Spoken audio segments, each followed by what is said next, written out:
I think we're live. Let me double check that we have volume and all that fun stuff. And actually probably have to turn off my speakers. Otherwise I'm going to be hearing myself all night. Actually, hold on. There we go. Okay, we have volume. Welcome, guys. So I actually didn't have a project ready. I don't need to have that open. Ready for this week because I'm starting a new painting. I'm still collecting the reference photos and I thought, hey, that'd be kind of fun to talk about reference photos and just do all of this live with you guys because I think this should help no matter what medium you're working in. Let's see. Audio is live, video is live. I am not recording, although I thank you for asking, Joseph. There we go. Okay. So the thing that I'm currently working on, I'll actually pull that up and show you guys. This is my sketch I told you guys about last week, I think.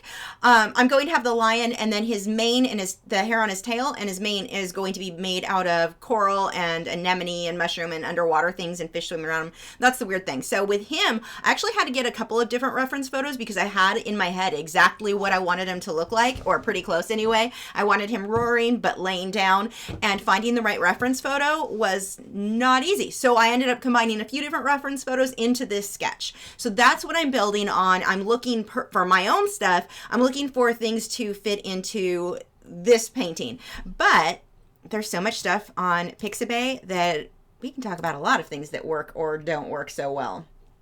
So the website that I'm looking on today is Pixabay. Now, you have to keep in mind, anyone can upload on Pixabay, and I think all of us who use them, most of the time you're probably fine, but anytime you're using photos that you didn't take yourself, you're always at risk because there are people who will upload photos that they do not have permission to upload, and they're violating copyright and basically force you into violating copyright if you use it. So there's all, I try to do a little bit of a search if there's a photo I really want to use, to just a Google image search to see if that photo is for sale on a stock site somewhere else. I usually won't use it because chances are that person did not have permission to post that over here on Pixabay. So that is just a good idea, taking your own photos, or if you're getting photos from someone that you know personally or that you can trust. I have some friends I get photos from. What was I just going to say? My brain shut down.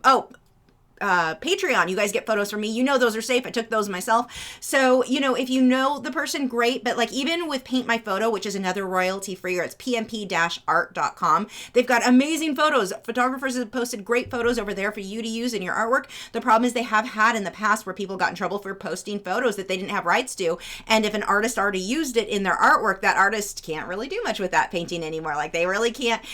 If they get caught selling it or they get caught making prints, the original photographer that they used, that can cause problems. So, I just want to throw that out there. Just be aware when you're using stuff. Now, what I like to do, especially if I'm going to use a stock site like Pixabay, I like to try to change the photo as much as possible. So let's scroll down. Oh, wow. Look at that landscape. Oh, wow. I want to paint that with that boat. I may have to save that for myself. That is amazing. But even if I'm going to do something like that, okay, hundreds of other artists are probably going to see that and get all excited like I just did and want to paint the same thing. What can I do to make it different? Now, there are exceptions. Sometimes I just want to paint things how I see it just because it's fun. But more often than not, I'm going to look at something like these mushrooms here. What can I do with these mushrooms? That is an amazing photo. What if there was a bird? What if there was a ladybug or a frog? I recently did that. What else can I do to make it unique to me so I'm not just taking that photo and copying it exactly, which means it looks exactly like all the hundreds or thousands of other artists who also thought that photo was amazing. So just some ideas to keep in mind when you are looking for reference photos. I like to try to look at things and what can I change about that? Not saying you always have to do that. I personally don't. Sometimes I just copy it exactly too, but it's a good idea. I've got a question from Richard who asked, what camera do I use for taking reference photos? For me, I am using the Canon 6D, and the lens is actually a big deal on those, which lenses you're using in addition to that. So mine's a full frame camera. It takes really good low light photos for me because I take photos indoors too in low light. It just the way that the camera lets in. There's science. I don't know all the science. It's amazing is the point though, but it is the Canon 6D, and I'm trying to think. I'll have to make a list sometime somewhere with all the lenses that I use on mine. I probably should make a post there letting you guys know all of that fun stuff. So let's go ahead and get started looking at these photos. And what I want to do, okay, like this one. let's look at this guy first. This is an amazing photo. It is, I don't know where this cough is coming from. It is an amazing photo. Look at the detail on this guy. I mean, she's gorgeous, but it's a weird angle. What can you do to this? Yes, you can use this and turn it into something cool, but it is kind of a weird angle.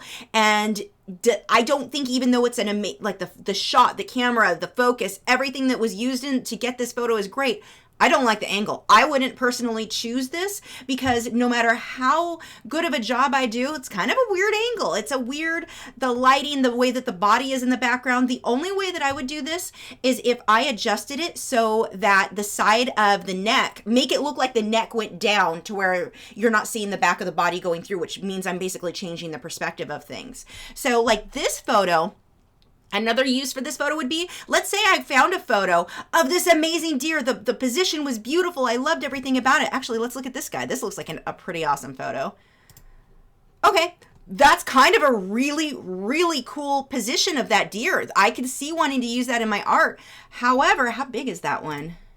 Oh, it can get big, but you're still not going to see the kind of detail that you see in this one. So what would I do? Take this photo and use this guy as my outline, the position that I want for the deer, even the hill and the trees, everything's really cool here. I may want to use that, but I can save this photo and use it to get the detailing so that I can see what the detail in the face, how the eyes, how all of those, the contrast, how that would look. So it's not that I wouldn't use this photo for anything. I just wouldn't take this photo and try to turn it by itself into a painting.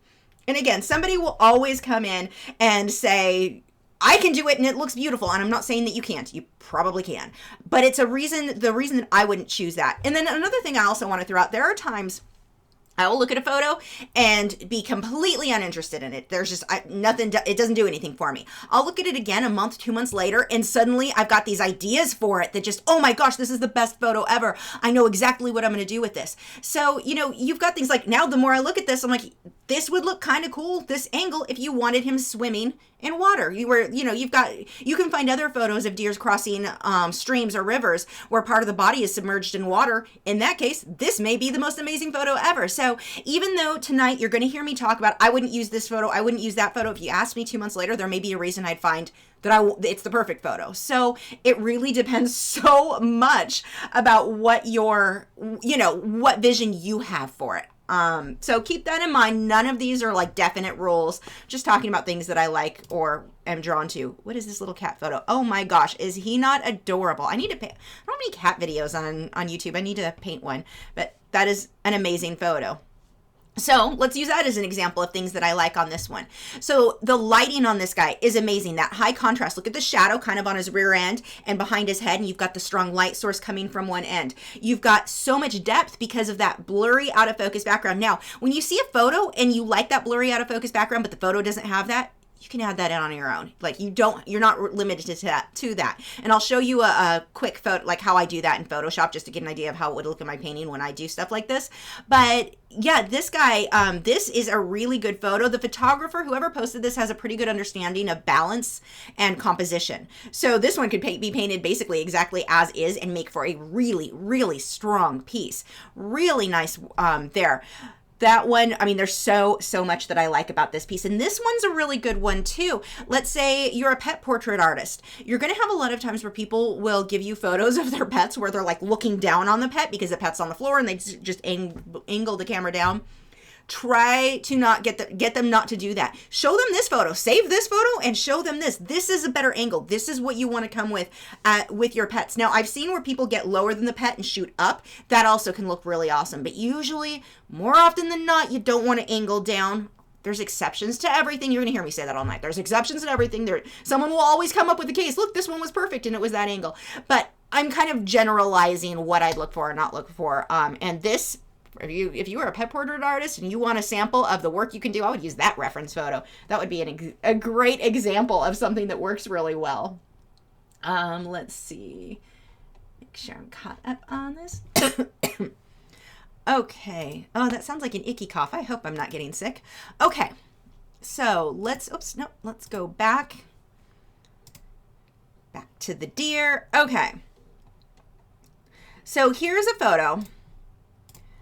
Pretty flowers, pretty blurred background, The white is so overexposed in this, it wouldn't be my first choice because it's going to make it really hard for you as the artist to make that look good unless you take this, like if you took it into Lightroom, you can do it, or I mean, you can do it without Lightroom and just change it on your painting. But unless you're going to change it so that those whites aren't so overexposed, this is very flat looking. It's not super interesting. Now you can hype up that contrast and make it more interesting. It's not that it can't be done, but this one, I would keep looking. If I were looking for, let's say, a white flower, this one, just because that white is so, well, it's overexposed. And I can see where the shadows are. I mean, you can see on those leaves, if as the artist you came through and hyped up that contrast with those shadows, you could make this amazing. But on its own, if you're a beginner artist, and I think that's going to make a big difference too.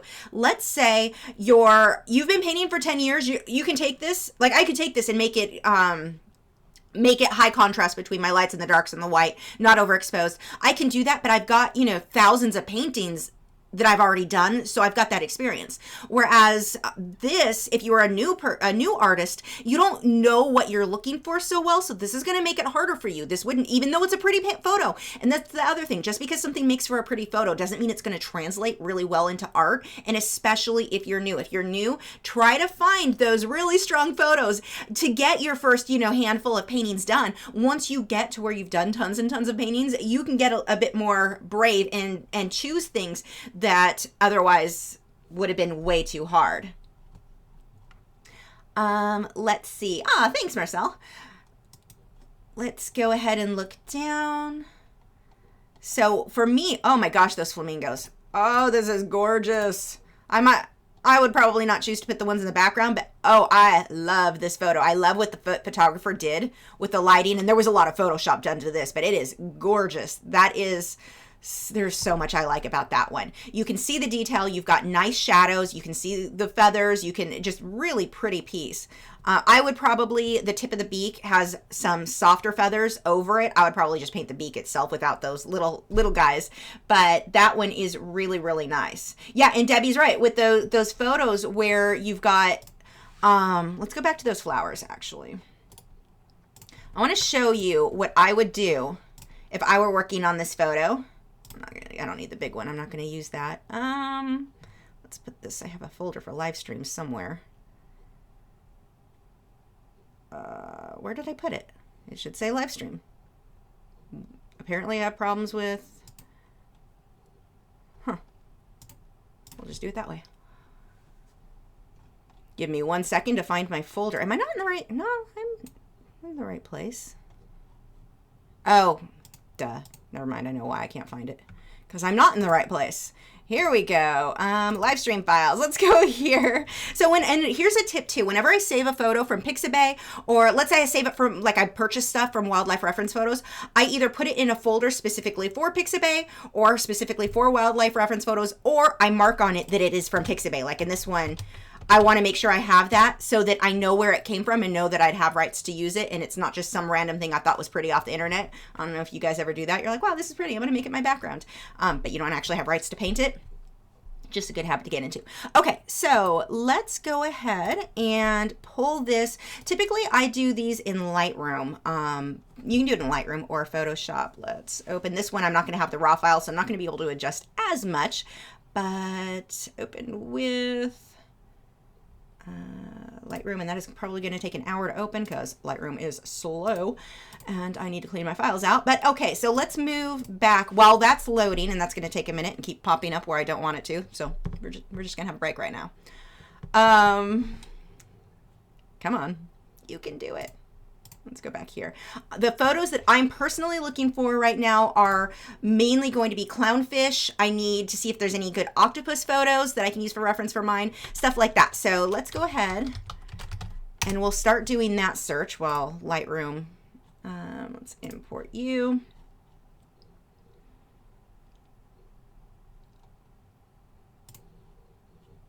Oh, that was actually surprisingly fast. Okay, let's develop this and see what changes I can make on this guy. Again, I don't have the raw file, so I'm going to be somewhat limited on how much I can do. But sometimes if you tone down those highlights, even that right there, see how no longer that white isn't really so overexposed anymore?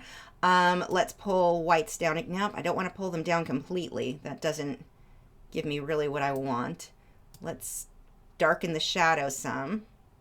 You can play back and forth with these. And now I can see better where my shadows are going to be. And if I were to paint this, I would even hype that up even more. Let's pull contrast a bit more, which is really darkening up the background. So the background, I don't like, when I'm adjusting this contrast, I don't like what it's doing to the background, but look at the blue in the flower. Now I can better see where those shadows are, and I would still probably hype that up even more. We can drop exposure down. There you go. Look, I mean, now you're really seeing stuff. So, I mean, this is over exaggerated. It's still not exactly what I would personally choose, but you can still see a lot more by changing these in, I'm using Lightroom. You can change some of this, wow, that didn't come out right at all. Change some of this. In Photoshop, you've got a lot more control in Lightroom. Luckily, you get both of them in the package. It's like $10 a month. I should have put that link in the description, but I didn't. So let's close that. Let's see, some questions. I've got Zara's Pet Portrait said, I'm new to airbrushing. I use polychromos and luminance pencils on Arches paper. Can I use Mona Lisa thinner or zest it to blend colored pencil over the Createx airbrush paint? Yes, you can. I do that one all the time. No problem. Just got back into watching your channel. Yay, welcome back. I remember the Italian Greyhounds. Haven't heard any recent mentions of them. Where are they? They are in the other room in their crate right now. They actually just both had vet appointments yesterday for a checkup. They're getting older, and I just needed to have, well, heartworm test, and yeah, they're good. Okay, so looking at clownfish. They're 12 and 13, so they're not as active anymore. Let's see.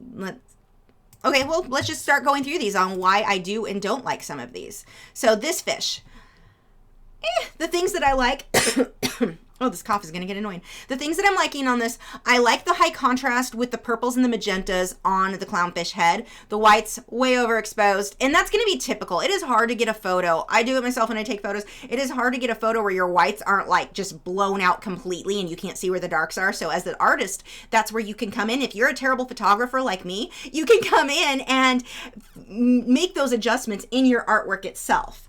So this photo, it's okay, not a lot of detail. I'm not loving the angle of the fish, and this is where I'm just getting picky because I've spent years and years painting so many fish and marine life that I'm a little bit more picky on the angles that I choose, but I don't love the angle that he's in. So this is not going to be one that I would choose. I do like the magentas up against the black, that higher contrast. I think they oversaturated the color in this one probably, which is beautiful because they don't really have that much purple unless you've got specific lights on them. But I do like the color, but not enough to, I'm not going to bother saving it. Now here, this is a really good one. No, don't translate. This one is really good because I can see detail. It's a good angle, kind of boring on the lighting, but when you're working with fish, I'm going to be changing so much to do with the colors on the fish. This one is a really good angle. I'm going to download that guy. Let's download the big one because I can. I need to make a file for this somewhere. Forget what I named this guy. Lion coral. Okay. So let's just go ahead and make that file. I'm going to make a separate file in here, or folder, just for the fish and coral and all that, those guys. So, and then again, I'm going to come back through and make sure, whoops, I need to do that, that it note that it's from Pixabay, just so I know I can use that one. Okay, let's see. Valencia said, when I get pictures from Google, they usually end up having words or something in the background. How do I get better pictures without that? They have those words because you're not supposed to be using those. Those are usually to keep you from, you're not supposed to download those. Those aren't, you can't just go to Google. I mean, I guess technically, physically you can, but then you can technically, physically, would that be physically? Be sued for it. You know, if you get caught using artwork from somebody, if they've got words on it, you can't just use that. You either have to purchase the rights from the photographer, like if it came from, let's say, Storyblocks, or, I mean, they've got lots of different Shutterstock, different sites like that, but you have to purchase the rights to use that if they'll even give it to you. Sometimes photographers just don't want you touching their art. That's their art. That would be the same as you, let's say you painted this beautiful painting and you posted it online and people started downloading it and copying your idea. You don't want them to do that, right? Well, the photographers feel the same, and they have the right to. The photographs are their art, and so when they're putting words across it, it's because you're not supposed to use it. Don't download those.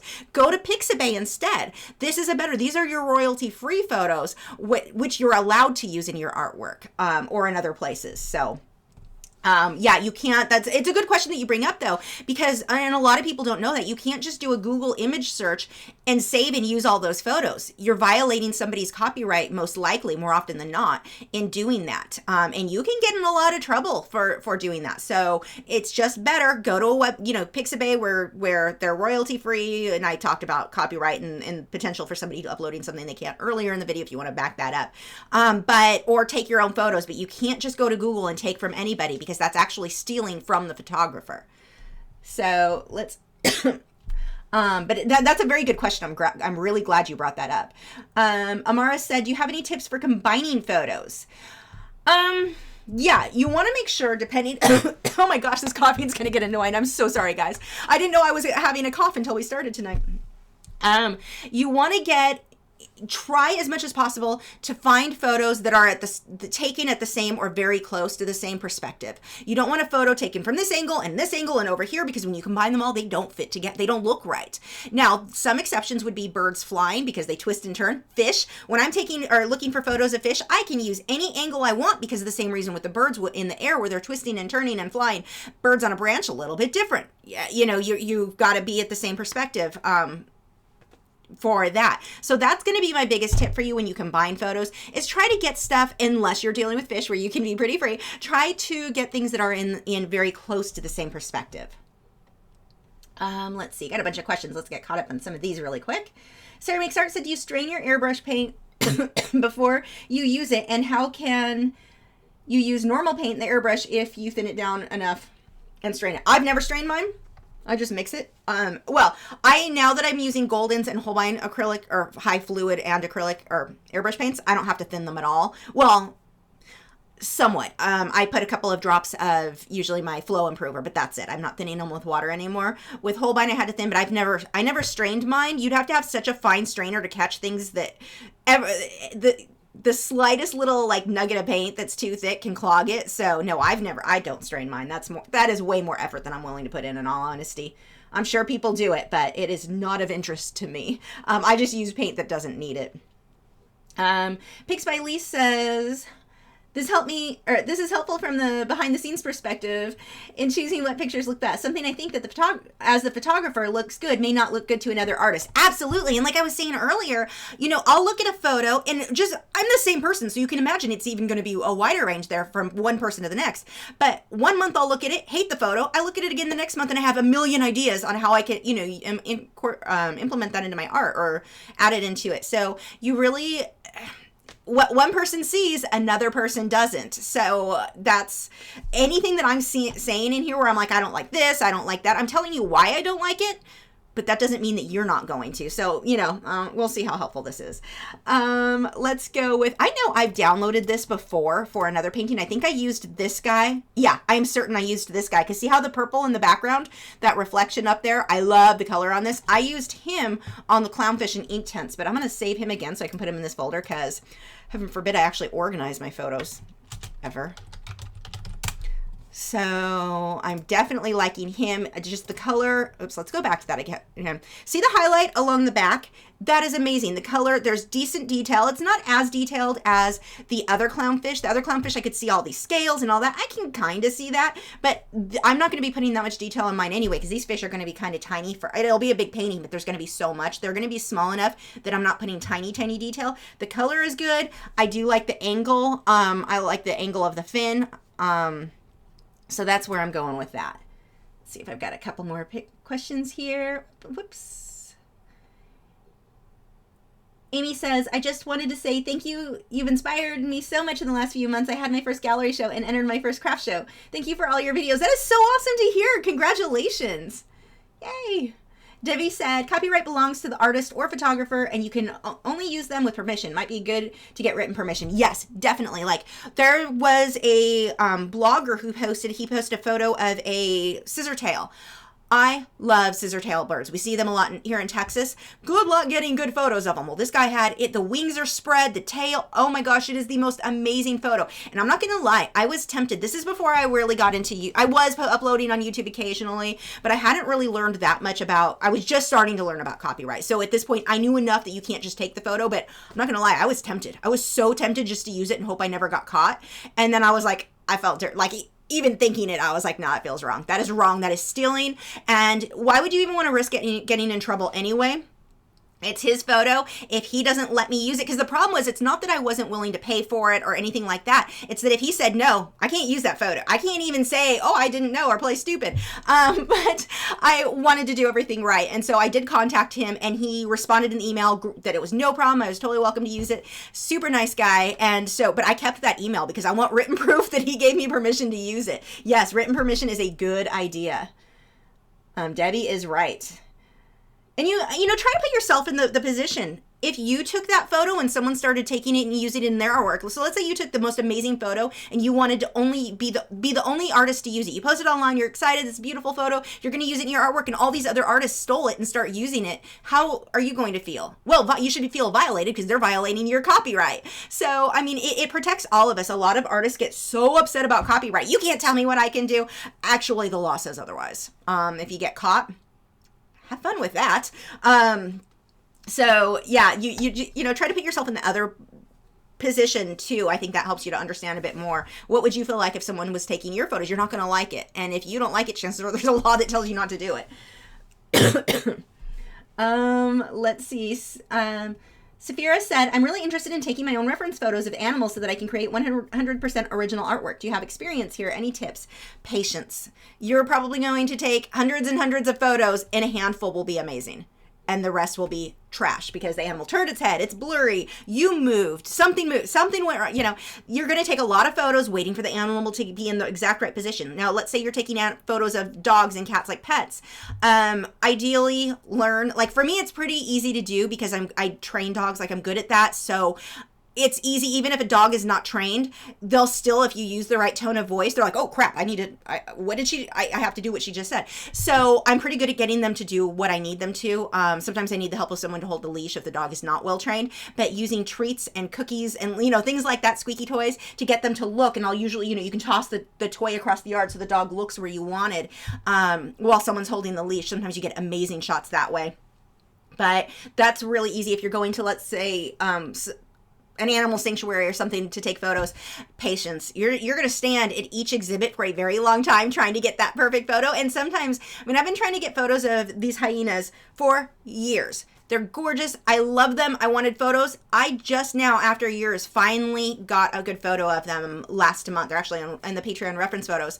But it took me years before I could, the dogs, they were always sleeping when I went. So it was never a good photo. But finally, I mean, it was worth always going back and checking. Maybe they'll be up today. So patience is the really big one. Let's scroll back up. Missed a couple questions there. Sarah said, when I'm at a place where I think I could get some good reference photos, I always take a ton in hopes of getting a few good ones. Exactly. That's the best tip there. Just take a ton of photos, because probably, and you'll even look at your camera, like I'll go back and look to see what my photos came like, and it's like, oh my gosh, I just got the best photo, and I get home and load it into Photoshop or Lightroom, and it's like, wow, that was so out of focus.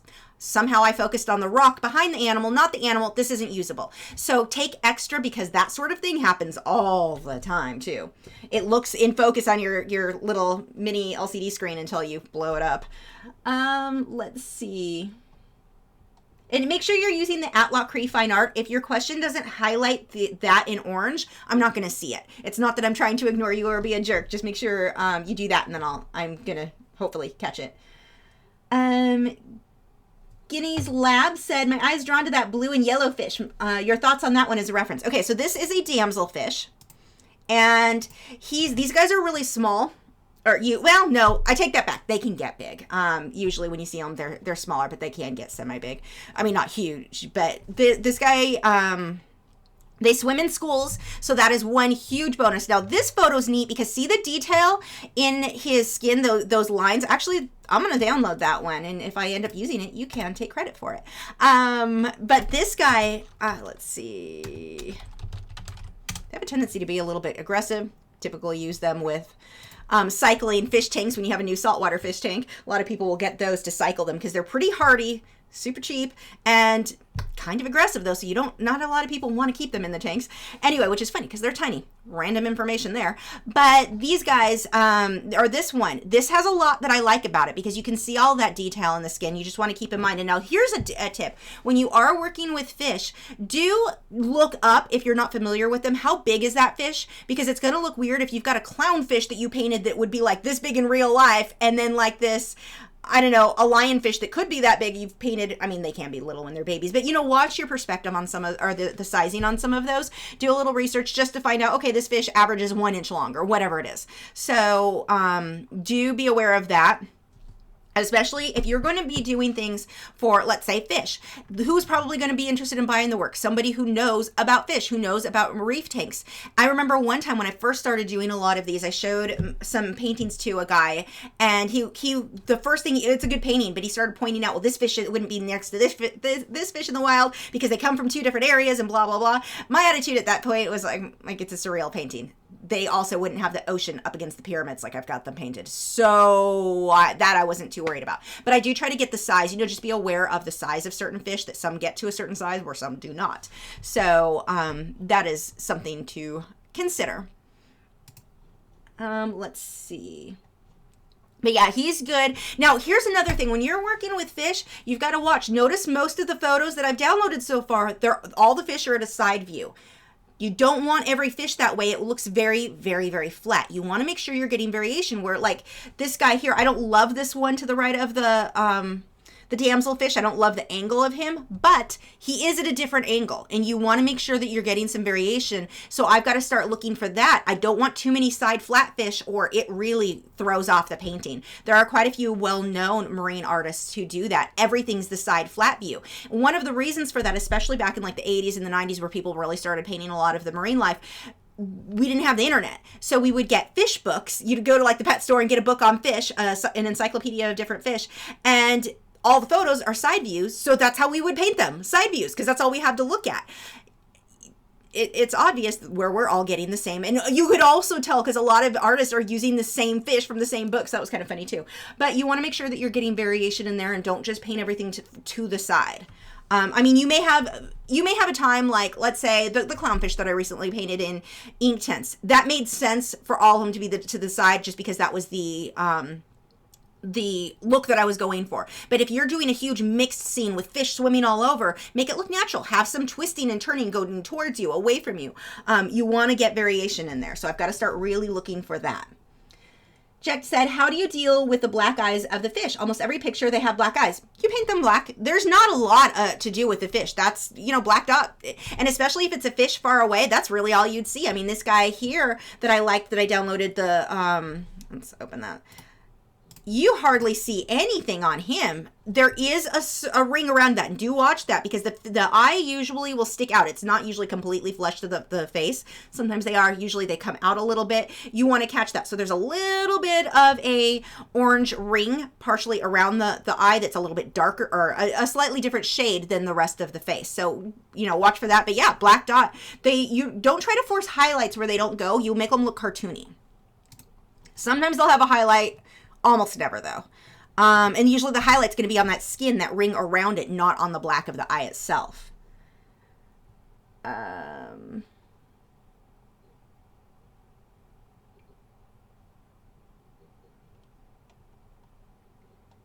see. Oh, and I just had a good comment from, where did it go? I just saw it.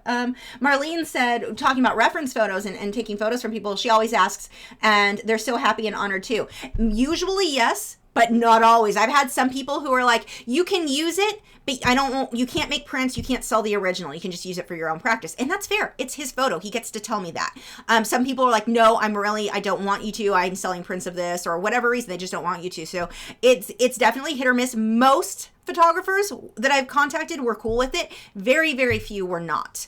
But I mean, you don't want to get mad. I've known of artists who went off, or heard of, I should say, I didn't know them myself, but heard of that they went off on the photographer, or they'll post in like Facebook groups or whatever, how angry they are that the photographer won't share their work. And it's like, it's theirs. It's not yours. Like, you can't be angry at them. Be considerate, be friendly, be nice. Don't be a jerk. Kind of good rule for life.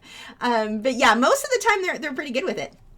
Amy said, do you always follow the rule of thirds for your composition? Is there a certain instance where you would break the rule? No, I do not always follow it. The rule of thirds is a good guideline. Very good guideline. Not really a rule. It's if you struggle with coming up with balance, use the rule of thirds. It's most of my stuff falls within the rule of thirds, but just because it does, I didn't like have to take the rule of thirds and stick it onto test. Now, sometimes like the lion I'm doing right now, I'm going to use the rule of thirds just to make sure everything's balanced out because I'm going to be blowing it up so big and it's sometimes hard to judge. But no, not always. And sometimes, like I remember working, I used to teach at a, like they called it an, it was one of those places where people would drink wine while they, painted while I taught them. So it wasn't like my normal classes. It was more of a fun thing, but it paid well. Anyway, this one, one of the ladies who ran it, she got on me because I did a painting with a lighthouse, and the way it was, the lighthouse was centered, but it was zoomed in on just part of the lighthouse. So it needed to be centered. And she went on the whole, no, it can't, nothing can be centered, blah, blah, blah. And it's like, but it's well balanced. Like if you, I can tell if things are balanced. It is balanced. Not everyone can. Those people, like this woman, are dependent on the rule of thirds. The problem is some people think the rule of thirds you can never break.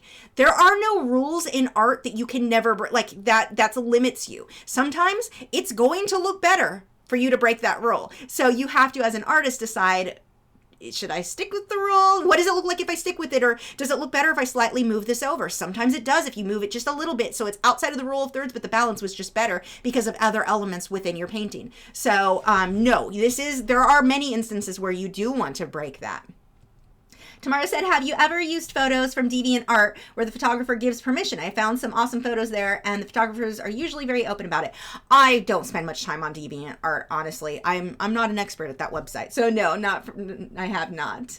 Nidhi said, since I started following you, I learned a lot about selecting reference pics and have gotten many compliments on my reference pic selections. Just wanted to thank you. That's awesome. A couple more questions and we'll look at some more photos. Senia said, I'm so sorry my internet cranked off and I missed your answer to my question. Would you mind answering again on, please, which other site other than Pixabay? You can try if you want a paid site, wildlifereferencephotos.com. Oh my gosh, they have amazing, amazing photos if you like wildlife. Those are basic. Storyblocks, I use them. That's a paid one where you pay annually like $100 or $120 a year and you get unlimited photos with them. They have some good ones and I may look at some of theirs tonight.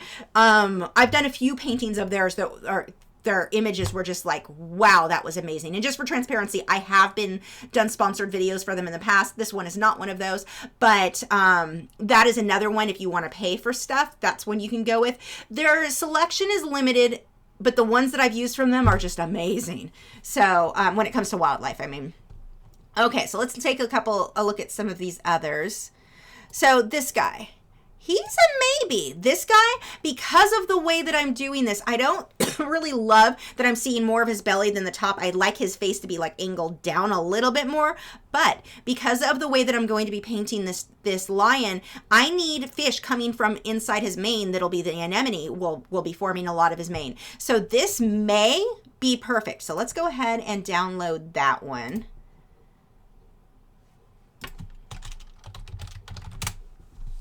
It's kind of funny. You can hear the clicking of my computer. Chicken likes to sit in here, and when I'm typing, he makes those little clicking noises with me. It's adorable. Oh, let's see. I may be partial just because I think he's adorable. Okay, let's look at this one. On its own, I don't love this. The color of that anemone is extremely dull, extremely boring. However, you could punch up these colors so much, and it's actually kind of cute when you look at you've got a cleaner shrimp, the anemone, and the clownfish. So let's look at what we might be able to do to improve on this. I'm going to go ahead and download that one. It's slightly out of focus in some of these areas, so you would want to tighten that up in your artwork itself. But that one is really... let's open this. And I do this a lot. I have taken so many photos, even some that I got on wildlife reference photos. There was one photo of a sea otter. He's on I have my Echo Spot under my computer with the time and all that. He's my background there. But the photo itself was this like muddy kind of grayish brown water. I made it teal by adjusting it. I adjusted everything in Lightroom to see what it would look like before I started painting. And it really makes things a lot easier. Let's import that one. Where did I save that? I never find stuff when I save it this way. You guys are probably, I bet somebody's watching this going, oh my gosh, stupid, it's right there. I just don't always. Lion coral, and it's in fish. Yep, you. Develop. And I have it zoomed in where I don't want it. I'll zoom that back out. And let's see what I can do with the color. So, and one of the things, I have a lot of packs that will adjust color. If you're looking over to the left of the screen, I love some of these where I can go through here and just see what it would look like if I used one of those. Like this one. Look how it just brightened up those brights. That looks really neat. That actually, I don't like the colors, but I do like the way that brightened up. But anyway, I mean, you can get these packs that kind of make it easier for you to see what it would look like if you change some of those. But let's go ahead and change this myself. So color saturation is a big one. Oh, look, just punching up color saturation alone. And that doesn't look unnatural. That actually looks way more natural. This is more like what this would look like in real life. The brighter orange on the fish, the brighter everything there. So let's, and we can even pull that more in Lightroom. I can come back down and affect specific colors. So let's say I want, let's pull some yellow out. Let's hype up the saturation. Just a bit of the, oh, I really hyped that up. Okay, let's try some orange. Yeah, I kind of like that too. We're really gonna pull some extra colors there. Magenta, really pulling that out. Now, I'm not making this photo look better as a photo. I'm adjusting what I'm going to change in the painting, and in the painting it's gonna look better. But in the photo, I'm overdoing a lot of that magenta. It's too harsh, but it gives me an idea. So when I come through of what that's going to look like. So let's go, let's see, are there blues that I can pull up? A little bit, yeah, let's pull that up, hype that up a bit. But I can adjust, that's what I love with Lightroom. I can come through with specific colors and decide what I want. You can also mess with the luminance, so let's go, see if I can brighten up the magentas a bit. I mean, this just gives me an idea. Now, if I were to paint this one, that anemone, I would probably make more purples and just a bunch of different colors there. But I'm not even going to bother saving that. I'm not too concerned about that just yet. Let's go back and look at some more photos. Let's see, I think there were a couple of questions in here. We've got, Debbie said, I worked for a newspaper. A photographer did developing. He said 1 in 36 might be good. And even that, I think the 1 in 36 is a high rate of being good. I mean, I will take 100 and I'll get a couple that are like really, really amazing. Like, this is what I'm going to use. But yeah, that's so true. Take lots of photos. Senia, there we go. Leila said I should be the third Gilmore girl. Yeah, I do. I know. I talk fast. Let's see. Susan, oh, that's just scrolled too far. Susan said, a little off topic, but I just pre-ordered a new camera assistant with Arsenal. Auto tunes your camera for lighting, focus, etc. It looks so good and interesting. Let me know how you like it. Brock said, thank you for inspiring me in art. I am only a sophomore in high school, and because of your videos and tips, I sold some paintings and got almost $600. I even got into AP. That is awesome. Congratulations. Good for you. Sarah Makes Art said, YouTube let me monetize videos where I drew from a copyrighted photo as long as the photo wasn't visible. I didn't see anything wrong with it at the time, but now I'm really iffy about it. So YouTube doesn't know YouTube's copyright claim can't tell if the artwork was done from a copyrighted video. Like, someone would have to report you in order for them to come back and say, nope. It's not the same as like their copyright, how they can do the copyright ID claims for audio or video. Like, it's very different if it's that single image that you're painting from. So yeah, that they're not going to automatically catch that. It doesn't mean that the copyright holder can't come to you and be like, no, take that down. Pix by Lee said, so sorry for, good talk. So for many pictures, you do not need every minute detail as long as you can make features out. I see some of these are not super crisp, but you can see all the characteristics. Yeah, and it depends on what it is. Let's say I'm looking for the perfect clownfish and I'm only going to paint one clownfish. Like, let me pull up this painting I did a while back. So you can see what I'm talking about. All right, we'll actually go with this guy. Open with, do I even have Photoshop open right now? Yes, I do. So here's a painting of a fish. This was one that I took, and in this case, the blurry photo is not going to work. I need to be able to see all the detail in the anemone because it's one subject, one single thing. It's not like the lion that I'm going to do is going to have, 20 fish, or I don't know how many fish, but a bunch of fish. So many, and they're going to be very tiny. I don't need as fine of detail. This guy was painted bigger. I need to be able to see more detail in him. So that would be an example, actually a better example than that. I have another one that is even more detail. Yeah, you. I'll just pull you over here. So here's another example of one. This guy, super detailed photo, but it was the only fish. It's a bigger, 11, I want to say that one's 11 by 14 or 9 by 12. I forget which. But that painting is bigger, and it's one single, it's not even the whole fish, it's part of the fish. In order to make that look good, I need such a high quality photo. I can't get those results from one of those blurry out of focus fish. So it depends on what you're using it for. I think that makes a big difference in your reference photos too. In my case, these fish are going to be tiny. I don't need tons and tons of detail. But another thing, to be fair, I'm not going to typically require as much for, where is my chat window? There it is. I'm not going to require as much just because I've painted. When I say I painted, thousands of paintings, I'm not exaggerating. And many of those were ocean life, or marine life. So the amount of hundreds of fish that I have painted over the years, I can get away with using a lower quality image and still know how to put the finer detail in. So I guess I'm a little, when you get to where you painted a certain subject so many times, you can get away with that more. When you're new, when you're first beginning, like this is a horrible photo. This is one, even I wouldn't, unless it was like such an amazing angle, I wouldn't use that. Now the anemone, I kind of like the color. I could do something with the anemone. The fish, he's so overexposed. The color is off. You can't really see detail. Now I may be able to pull some of that out in Lightroom. It's not even worth it. There's nothing about that is, this is not a good photo. So definitely not one that I would use, for this.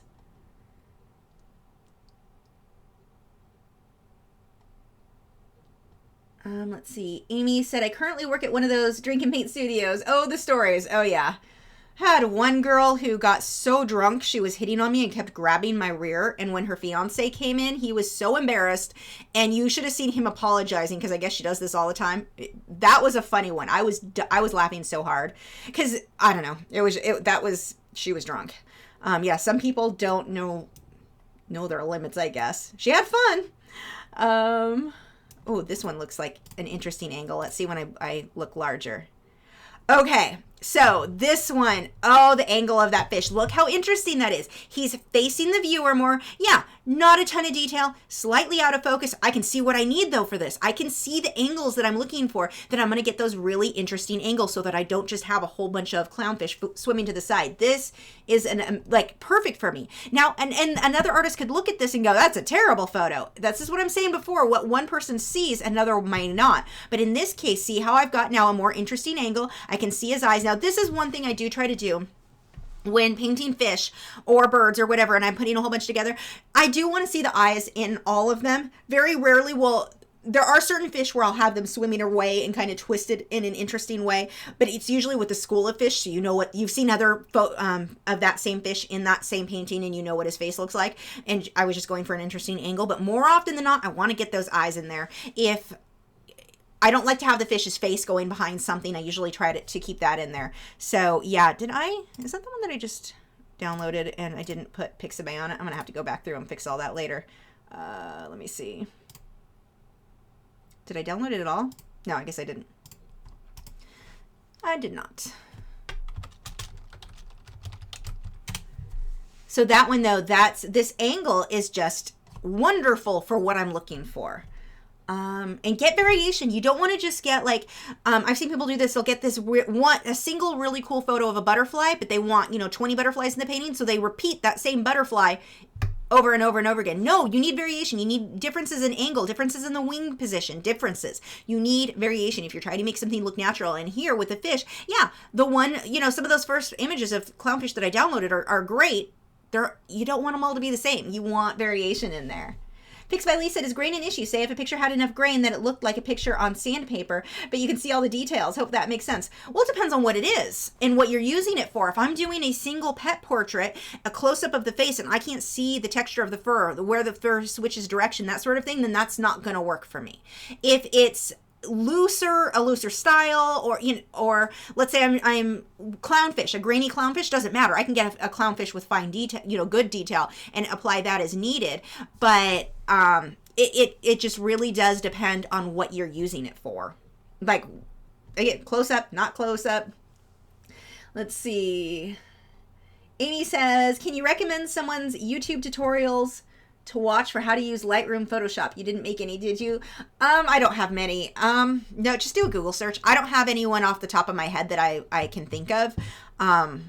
Just what I do is when there's something specifically I need to learn how to do, like how do I cut something out in Photoshop, or how do I do whatever I'm looking for to do in Photoshop, and then I just do a Google search or a YouTube search. But no, I don't have any specific channels that I don't think I'm subscribed to any. I could be wrong. I don't think I am.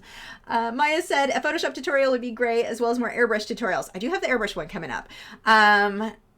And yeah, the Photoshop stuff, yeah, I can show you. I mean, even as I'm going through this, I can definitely show you guys how I use Photoshop in my work. The thing is, I'm definitely not a Photoshop expert. Like, I know how to use it to get it to do what I need it to do. And when I can't figure it out, I just Google it or look it up on YouTube. So I don't know that I'm the best person to do that, but I can show you how I use it in my work. And that just scrolled too far. Let's see. Debbie said, using positions from several photos can work. Makes a painting more interesting. You have lighting from the one you like. Yeah, and that's what I do with the lighting too. I mean, if I can get similar lighting, great. But if not, I pick the one portion of the subject that has certain lighting and try to apply that lighting to the rest of the, like the clownfish. Well, the painting I'm going to do is going to have weird lighting anyway, but the lighting on them, if I had the lighting I really like for one clownfish, I'm just going to apply it to the others. I mean, that's what I did on the recent Inktense clownfish. None of those photos were the same lighting at all.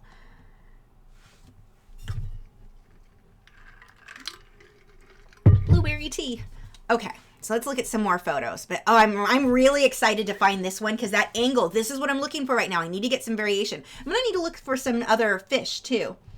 Eric Draw says, can you show us a picture good for hyperrealism? Yeah, actually, let's go for now. This clownfish is not hyper-realistic. When you look at it in person, yes, it's realistic. You at first are like, yeah, it's a photograph. And then you look at it again and, oh no, that's actually a painting. Hyper-realist, if it was hyper-realism, you couldn't tell the difference. It would look like a high-definition photo. So that's what you need, is a high-definition photo to start with. This photo, let me see if I've got the original reference for this guy. Yeah, I do. Let me see if I can get it on here big enough that you can really see. This would be a decent photo to use because you can see. So there's my reference. There's my artwork. I mean, clearly the painting looks different than the reference. It's not exact. But if you wanted to go exact, let's blow that up a bit. Just to give you an idea, this photo, full size, that's 100%. Look at the detail you can see in here. You would want to get all of this little texture, things that I did not include. Some of mine I made higher contrast, some I made less contrast to make for what I thought would make for a better painting. But hyperrealism, you're going a lot by, you take a high definition photo and you make your artwork look like a high definition photo. If you can tell it's painting, it's not really hyperrealism. A lot of people seem to misunderstand that. Their goal may be hyperrealism, but hyperrealism is not what they're creating, which is funny because not every, that's not really the case with a lot of other styles. Like a lot of styles, you can be like, okay, this is realism. It doesn't have to look realistic, but your goal can still be realism, so it would technically still fall within realism. Hyperrealism is a little bit different because it has, I mean, to be hyperrealistic, it has to look like a high definition photo, which is very advanced. So more often than not, I see people claiming that their work is hyperrealism, and most of the time I see that, it's actually what I would consider photorealism. When you really look at it, you can tell it's a painting, and there's nothing wrong with that. I would rather be able to tell it's a painting, but that's personal preference. But hyperrealism is not what a lot of people list it as or seem to think that it is. So let's get back to some of these. Let's see. Clary said, I find it hard really hard. And going back to that clownfish that I just showed you, even that, you may want higher definition, higher detail to get hyper realism. Like when you do a portrait, you want to see all the pores in the face, ideally. Like you're going to pull that sort of detail out to make your painting or your artwork look more like a high def photo. Clary said, I find it really hard to find good underwater references of orcas. Any tips? Can I use your paintings for inspiration? You can use it for inspiration. You cannot copy it exactly. Well, okay, wait, I take it back. You can copy my stuff exactly, depending on where my reference photo came from and if you have rights to that. But I mean, I don't mind if you guys copy my work for your own practice. To sell and make prints, that's different. You can't do that. But for your own practice, I'm totally fine with you doing that. For whales, one of the things that I like to do, because it is hard to find photos, I will watch YouTube videos and just watch how they move. And then you can kind of figure out how to do from there. Use a not so great photo, but watch the movement in some of the videos of how they're swimming. So I'm not copying the video, I'm not copying, making everything exact to that, but it gives you an idea of the movement. And so that's one of the things that I do a lot when working with subjects that I just can't get good photos for. Understanding the movement of an animal. Let's say you wanted to paint a running cheetah, but you can't find a good photo of it. Watch some videos of them running. I'm not going to freeze frame and trace it or anything like that because that is violating someone's copyright still. But I can get an idea of the movement and then take a lesser photo and kind of manipulate it to that.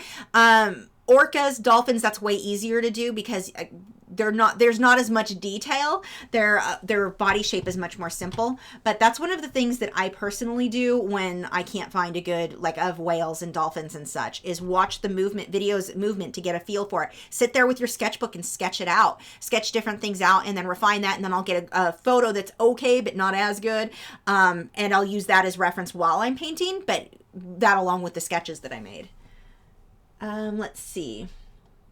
Hillary said, some people tell me that painting from photos is bad and I won't learn anything from them. What do you think about this? I think they don't know what they're talking about, quite honestly. The people and the artists who are against it don't understand what the difference is. I mean, they'll say you can only paint from life. You're only going to learn if you paint from life. Painting from life is a different skill set than painting from a photo. And they'll say that if you paint from a photo or use reference photos that you're not going to, it'll be flat. It won't have it won't look three-dimensional.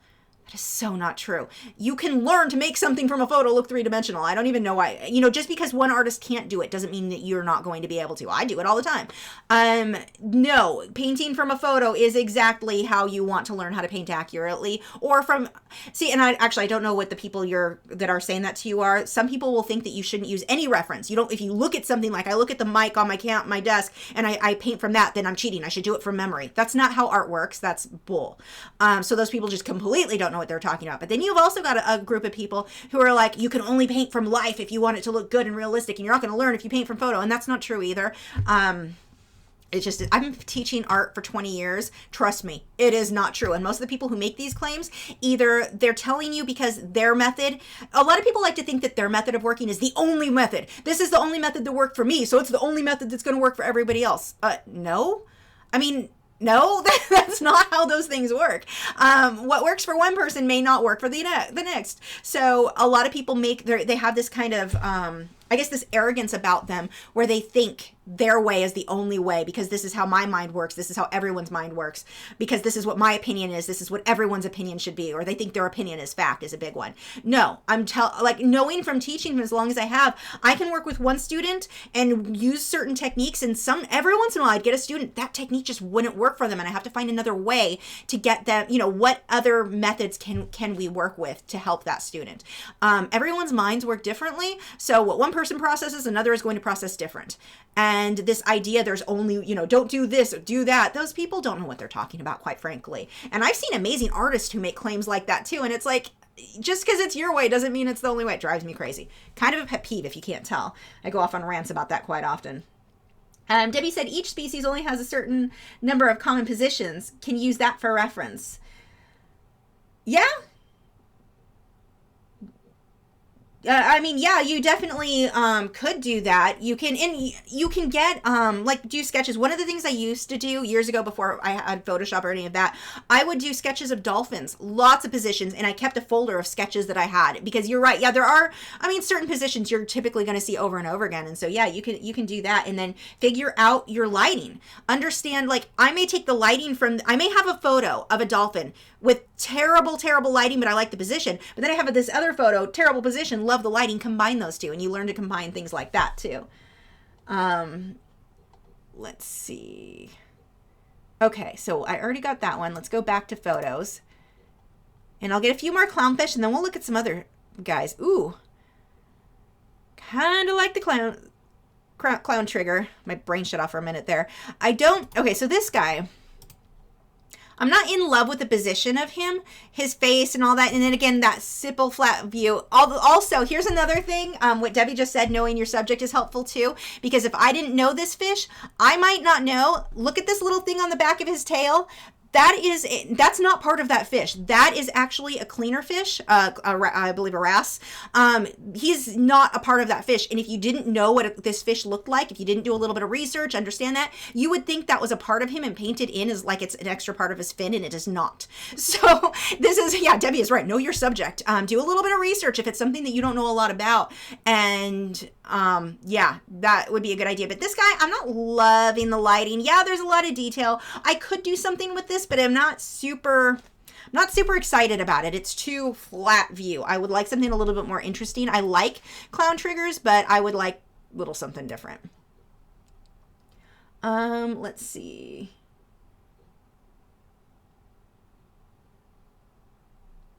Salu said, was doing a project for a friend. When I said I had to get reference photos together, he said, oh, I thought you were a proper artist. Again, you're talking about people who just don't know what they're talking about. I mean, it's like telling a mechanic, I expect you to be able to work on this car, but you can't look anything up. You can't look up what parts are suitable for this one. You just have to know every part off the top of your head when you go to order the parts.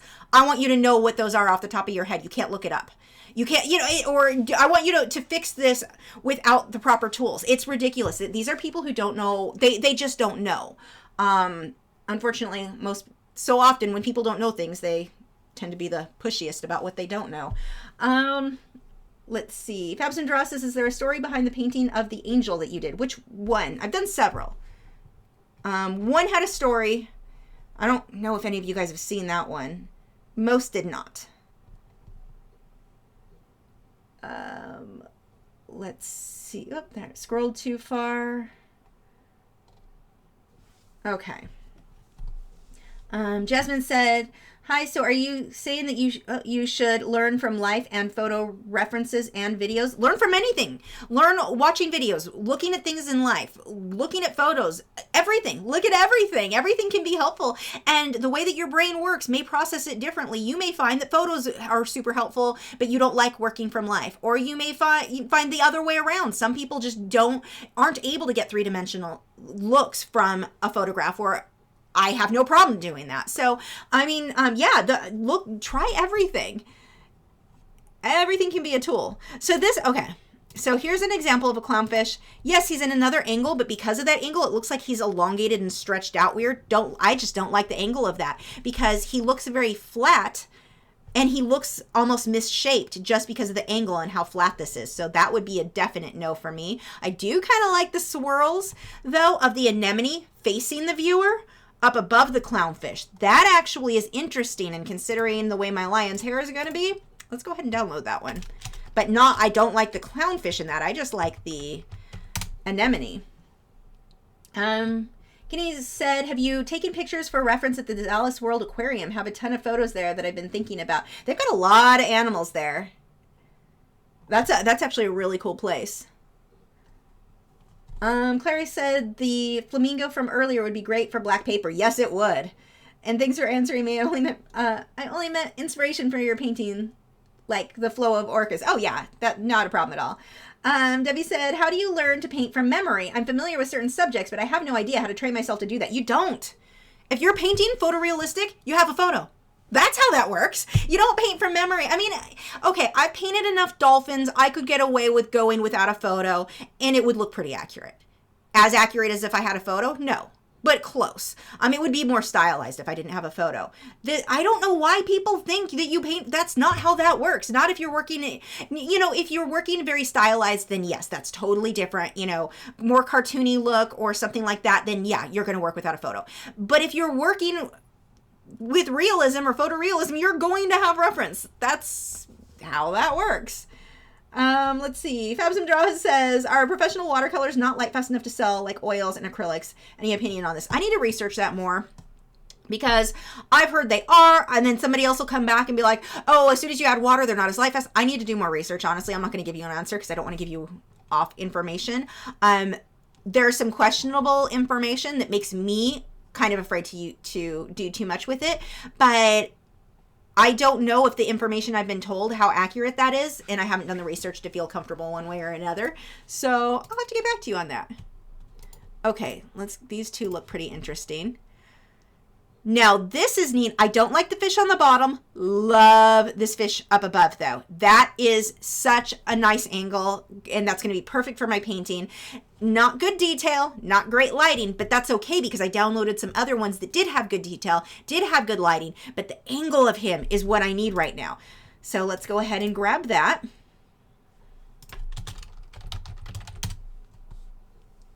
Tamara said, a little offset object, but are you going to make prints available of your tiger in water? I am. I just have to get a really good, photo of it, and it's hard to photograph because of being so dark. It's very reflective, and I just haven't done that yet. I need to. Like, it's good enough. I did it for the postcards for Patreon because it's small, but like to make a big print, I definitely need to get better photos. So now, okay, this guy's interesting. He's super in focus. Actually, I love the texture, too, of the anemone. The camera is really blurry there. But he's super in focus around his fin, his face, his back, and then his fin gets out of focus. Color on this is gorgeous. Look at the shadows in the white. It's not just flat white. I can see where my highlights would go. I can see where the shadows would go. And those little bubbles from that anemone, this is beautiful. That section right around the focus part of the fish is definitely something. Even if I don't use him specifically, I could use his lighting. And I really, really love those little bubbly anemones, whatever, guys. Okay, let's pull you in. Oops, I didn't write the word Pixabay. The whole folder's Pixabay, so I'll be able to add it later. Sarah said, how do you feel about drawing YouTubers? I know it would be a violation of copyright. From my experience and observation, most creators are going to be fine with it. I'd have no interest in doing it myself, but most creators wouldn't care if you did. I've had people draw me. I'm not remotely go for it. I mean, it's not anything that I would even question, like, being upset about. That's not to say somebody else wouldn't, but I doubt most would be upset. That is... I kind of like the movement of the anemone here. Clownfish, overexposed. I may be able to do something with it. How big is this photo? This looks like that's a decent size. I'm going to take it just in case, just because the movement of the anemone is good. But I don't, it's not like on its own. Like if I were looking for a painting, I want to paint some clownfish. This isn't good. The clownfish are too out of focus. The color is kind of not, I could mess with it in Lightroom and improve it. But the clownfish being as out of focus as they are, like if that was the main thing, I was just going to focus on that. That wouldn't be my first choice. The reason that I'm downloading this is mainly I like the movement of the anemone, but I wouldn't even paint it in this color.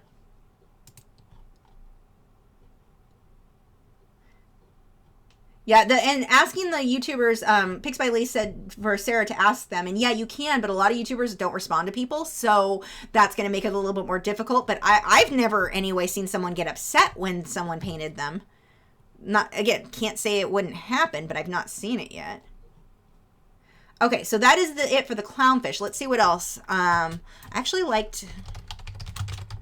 Let's look at some triggers. Oh, there's nothing on here. Let's see if anyone spelled it differently. Unfortunately, a lot of people when they take photos of... Okay, yeah, they just put it one word. A lot of people when they take photos, too, don't know what kind of fish they took. So sometimes you'll find the most amazing trigger fish, but it's listed under clownfish. I mean, technically it's a clown trigger, but it's not a clownfish or, you know, it's just typical. Now, this is a clown trigger that is frigging gorgeous. That one, now it is very, very dark, but I can do something with it. I do like the angle. I'm like having to stretch up to look at my computer at a different angle. I like the angle. I like a lot about this. I'm not going to paint it just like this, though. I would definitely put more of a shadow on the white, especially on his belly. I would create a lot more shading in there. Now, I'm not positive he's going to be a fit for this because those colors are so striking. He may draw too much attention away from the rest of the painting. It's too much contrast. Now, if I do the right kind of shading on him, I may be able to get away with it. I'm probably not going to use. I'm going to download it anyway, but I'm probably not going to use that because I'm pretty sure he's going to draw all kinds of attention straight to him and not to where I want my focus to be. I could be wrong. We'll try it out, but probably not going to use one of these guys. But even if I do use it, I'm going to darken up where the white on the underside of him is. I'm going to darken that so much so that it isn't as high contrast anyway. Okay. Let's go ahead and go back and look at a few more. Actually, I said I was interested in doing triggers, but when I look at them,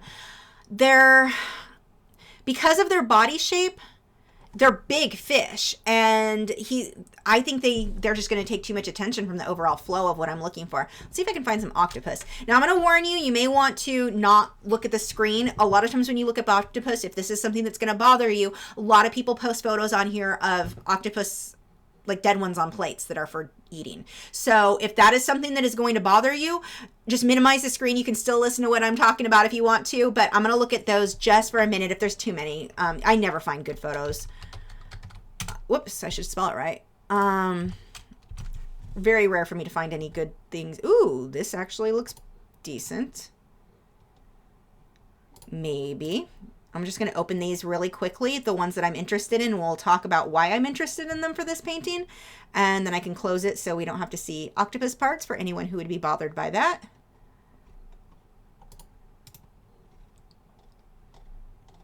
Still looking. I'm just scrolling through really quickly. Let's see if there's a question I can answer while I'm doing this. Yeah, that's what Dominique said. She'd be looking right at the triggerfish, not the lion, and I think that's what would happen. And he said, there are some fish I've seen that have a really cool maze-like patterns on them. Oh yeah, some of the fish out there are absolutely amazing. Like, I mean, just the colors and the markings, and they're just stunning. Okay, yeah, this is food octopus. Octopi? We don't want, oh, you might be good. Let's open you in a new window. Kind of like parts of you. Oh, I like that. One more page, and then I'll let you guys know when you can safely come back.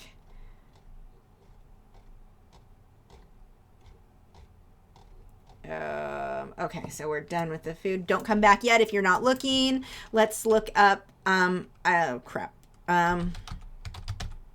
We'll just pull up lionfish. That should be safe. Okay, so we're going to go ahead and look at the ones that I was just looking at. So, okay, this photo, actually, if you adjusted the lighting on this fish, or this octopus, he is interesting. You can see good detail in him. You can see a lot. I mean, he's actually kind of an interesting, I don't like the background. This isn't, you could make it work though. You change the lighting and color on this. This is a neat photo.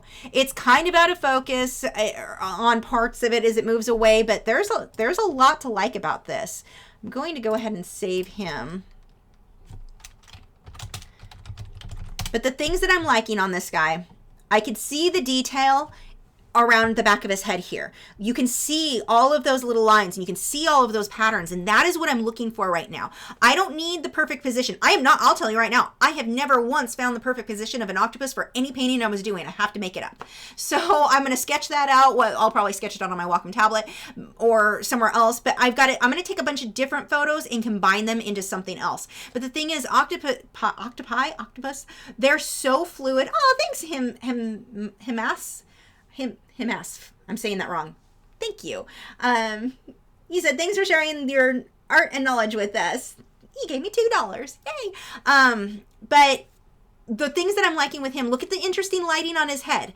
Look at the detailing on his head. Look, you can see how the legs are twisted and turned. This is really a very good photo, even though it's not one that you look at and go, on its own, it's amazing, but I can turn it into something that's amazing. I can take this and change the colors. I can change the contrast. I can hype up the highlights, make the shadows even darker. You can do, this definitely gives you a lot to go by.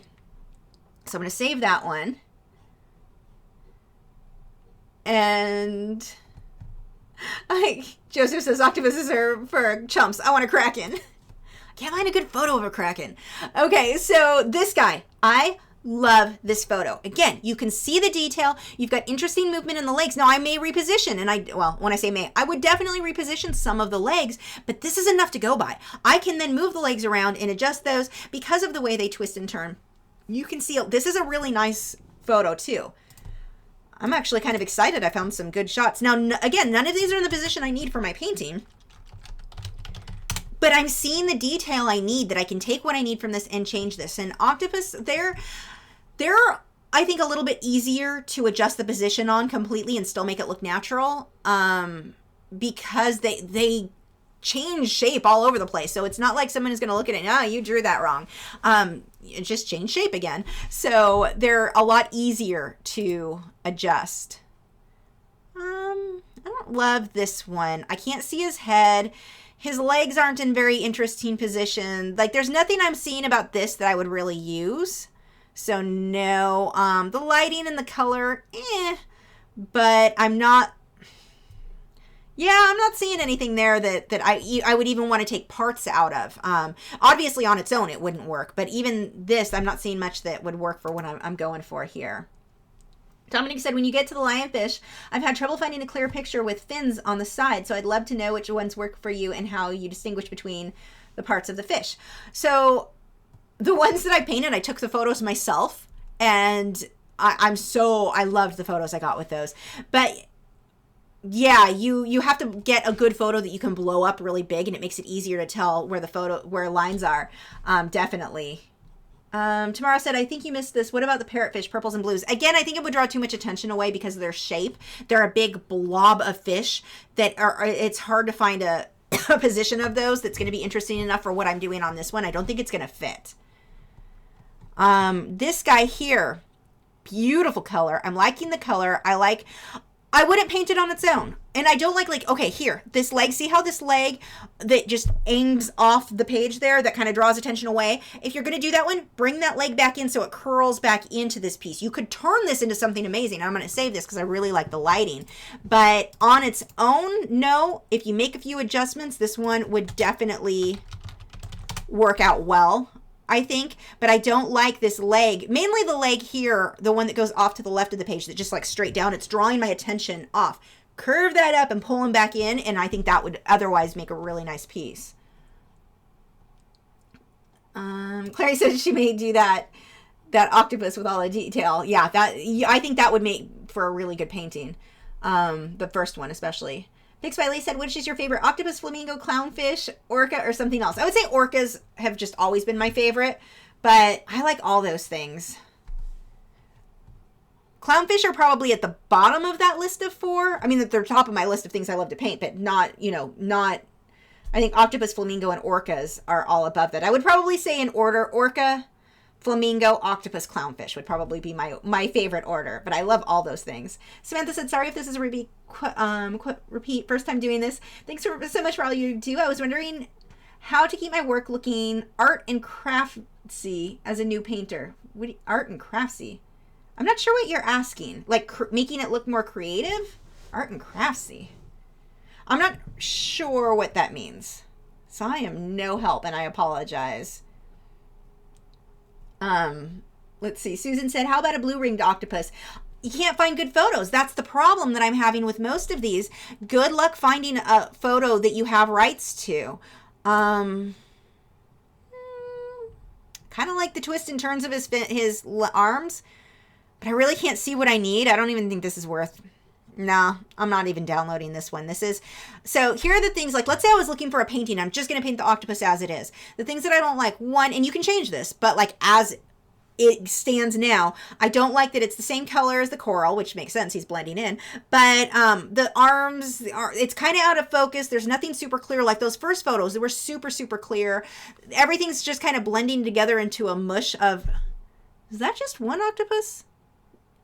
Is that an eye? Am I seeing I think there's 2 in there. See, and the fact that I can't tell, I think there's 2, is like, it's probably not a good choice. And actually, let's look at Storyblocks. I don't think they've got any good octopus photos. I've looked before. Okay, just in case, turn away, because I guarantee you half this is going to be dead ones from food. So if that's something that makes you queasy, look away for just a second. I'm going to look over here and see if I can find on Storyblocks, which used to be graphic stock. I'm going to look for photos, and there should be an option for wildlife, beauty, fashion. See more. People, sports. Oh, nature and wildlife. Okay, putting those filters on, and let's see if there's anything. Yeah, lots of food. Yeah, I put in octopus, and it's like, here's a manta ray, or not a manta ray, a eel. That's not what I even typed in there. And the story blocks, I do not like your search function very much. Nope, they've got nothing remotely usable on there, so we will close. Okay, you're safe to come back if you don't like to see octopus parts. Let's go ahead and look at some lionfish. Now, with the lionfish, if I were to do that, I would probably use my own reference photos because I've got a lot of really good ones, and whenever possible, I like to use my own. But you're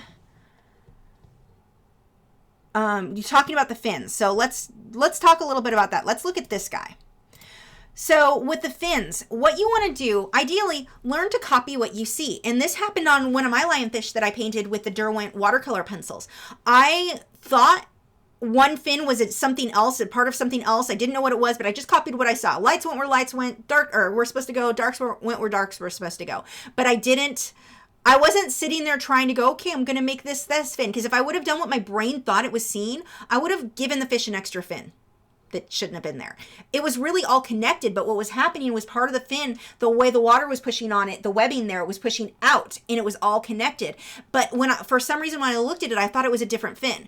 But because I copied what I saw and didn't let my brain take over and try to tell me what it thought was there, in the end, it came out accurate. So in the end, when it all came together, it was like, oh, now that's a part of that. Okay, that makes more sense.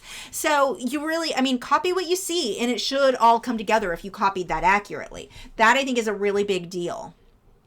Pauline said, seeing your orca whales is what made me first started following you. They are my favorite. I also love eagles, but watching you, I've gotten a new appreciation for wildlife. Thanks. That is awesome.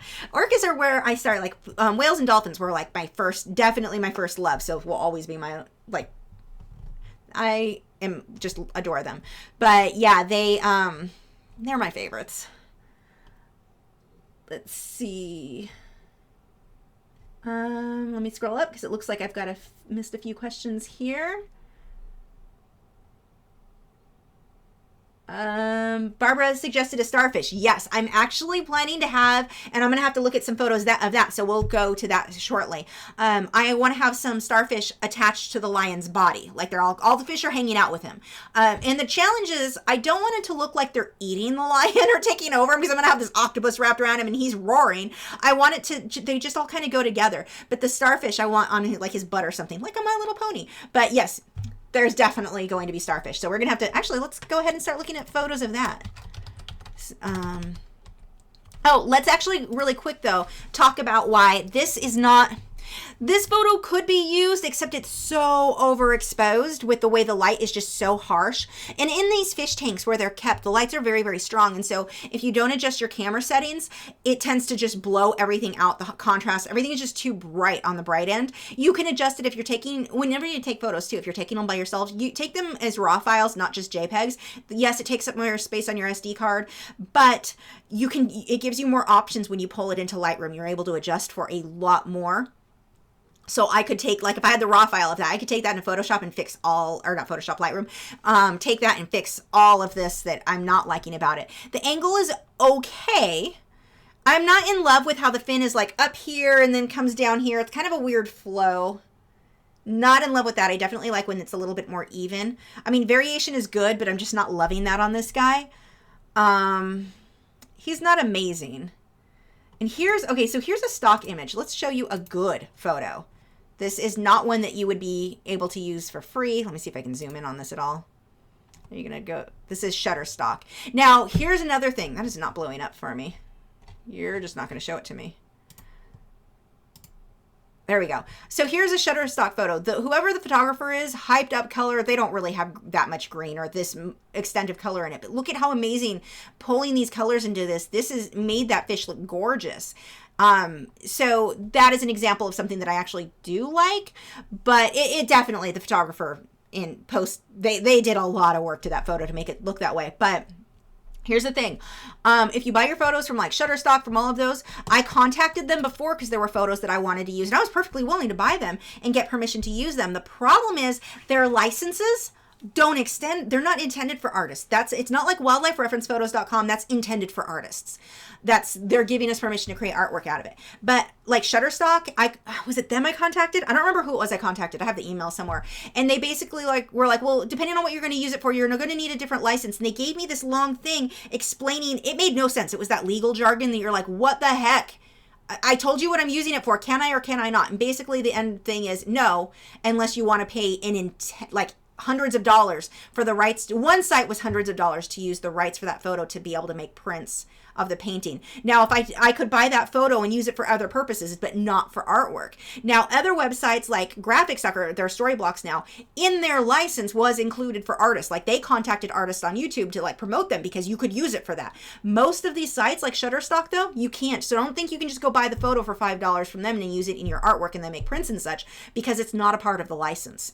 Their license is very clear on what you can use it for. Wait, no, it is not very clear. It is very clear on nothing. It's a muddy mess of good luck understanding it. But I mean, it's so specific on the uses, and art is not supposed to be one of them. Not if you're selling it or making prints. Anyway, let's see. And I just scrolled and missed a bunch of questions. Hopefully I did not go too far. Tatiana said, check your camera information on the bottom right corner of the Pixabay photo. Some Pixabay authors use copyrighted material to create their compilations and upload it to Pixabay. And that is absolutely true. I've seen where people are like, they'll Photoshop, like actually this one may do it here. Like what you want is Creative Commons 0 is ideally the what you're looking for as far as rights there. But like this photo here, someone photoshopped the heck out of this. This is not a actual photograph. If you painted this, they may not have had rights to use that tree, that boat, that person, but they put it all together and then uploaded it to Pixabay. So this is a really good example of a photo you don't technically have rights to use, because I guarantee you the person who made this compilation, which is not done very well, like you can tell this is badly photoshopped. The person who made this image just took a bunch of stuff and put it together that they maybe they had rights to use it. I don't know for sure, but you don't want to trust something like that. So watch that when you see things that are clearly photoshopped. Yeah, that looks pretty heavily photoshopped too, where they've cut out the background. I don't know where those photos came from. They may not have had rights to use. They may have taken the photo of the boys from a stock site that they didn't have rights to use and then combined it with another background, and it happens. And so these are things, be aware of that when you're looking at these photos. It's more common with the stuff where people are doing, like you said, the compilations. You are absolutely right. Let's see. Dominique said, I saw pictures of a type of starfish. I thought it was fake at first. It looked so cool. Yeah, there are some really neat starfish. So let's go back. That's what I was going to do next, is type that in. Hopefully we'll get live ones and not plastic. I think that's soap or plastic in the middle there. And see, now the angle is going to make a difference to me. And a lot of these, like these are just dried things that weren't, I want something that's alive. I don't want just somebody took a picture of a dead starfish. And that's what so far all of these look to be. Nope. Actually, let's change this to photo. I don't want images. I'm going to change that to photos because it's giving me like sketches and drawings and stuff that I don't want. These are not live. This is actually, let's look at this really quick. This is an amazing photo.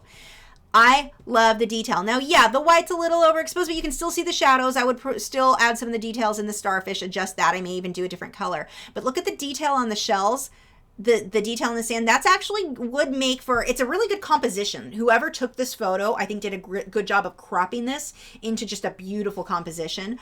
That is those shells, the detail in there. Yeah, they don't have really interesting lighting, but they've got high contrast, and then the detail on them, I think would make for an interesting painting. So sometimes you may have something that doesn't. That's a good example of something with terrible, or not terrible, but just midday lighting that's kind of boring, but there's so much detail on those shells, it could look really pretty. There's a live starfish, but it's not the kind that I want for the... This guy might. Okay, so this guy, kind of out of focus.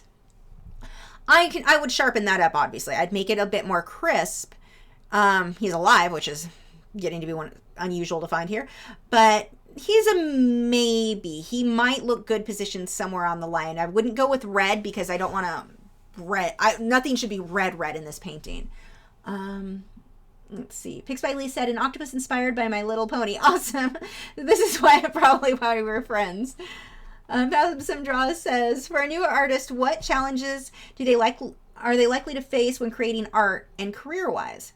Marketing. I think one of the biggest challenges, there's two big parts. If you're a new artist and you want to get into making a business for this, the two things you need to master is understanding marketing, and that's social media, understanding how to do well with social media, but marketing, and understanding being good at what you do. Be good. Like if you're going into photorealism, be good at it. Practice it. Get really good at it. Those two things need to balance out.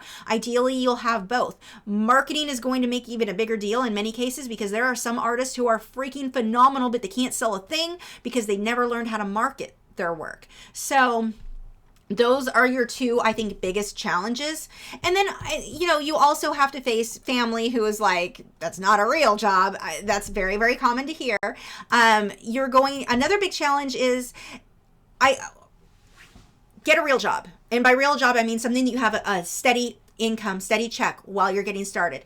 Don't out of high school go, I'm just going to be an artist and not get a job.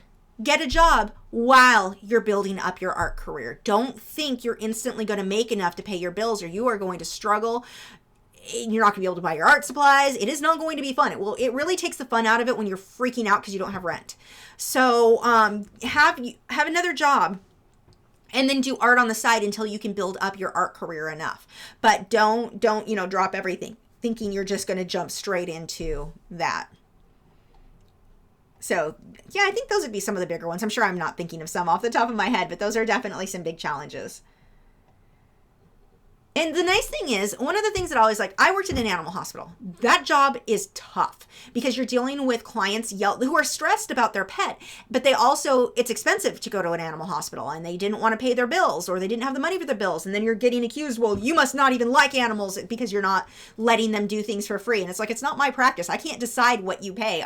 I'm just running the front office. But anyway, really tough job. I didn't get as upset or as depressed as some of the other women I worked with because I knew this wasn't it for me. This isn't my end goal. My end goal is art. I'm working towards something, and it made it easier to have a job I hated. I love the animals, but it made it, dealing with the people was very tough, much more so than retail is way easier, believe it or not. The stress of working in an animal hospital. But anyway, you think, oh, it's fun, the puppies. Nope, that's not how that works. But anyway, knowing that this wasn't it for me, this is just how I'm paying my bills while I build up my art career, that made it much easier for me to deal with versus the people I worked with. Same when I worked in retail, where the other people who worked were just miserable because that's as good as it was going to get. They weren't going to college. If they were going to college, they were fine. But those who weren't going to college, who were just I'm going to work in a minimum wage job for the rest of my life, yay, they would deal with a level of depression that I didn't, or that the other people who were going to college that were working towards a different future did. Now, I'm not saying it's a terrible thing to work retail and that if that's what you've chosen to do with life, that's a bad thing. If that's what you want, great. But I found that the people who so many who were miserable in that job, it wasn't what they didn't work towards anything else, and so they were more unhappy with it. Working a job you don't like isn't as bad when you know you're working towards something bigger, is I guess my point there. So don't think you're just going to make all the money with the art right away. It just doesn't work that way. So yeah, have that job. Okay, let me go back.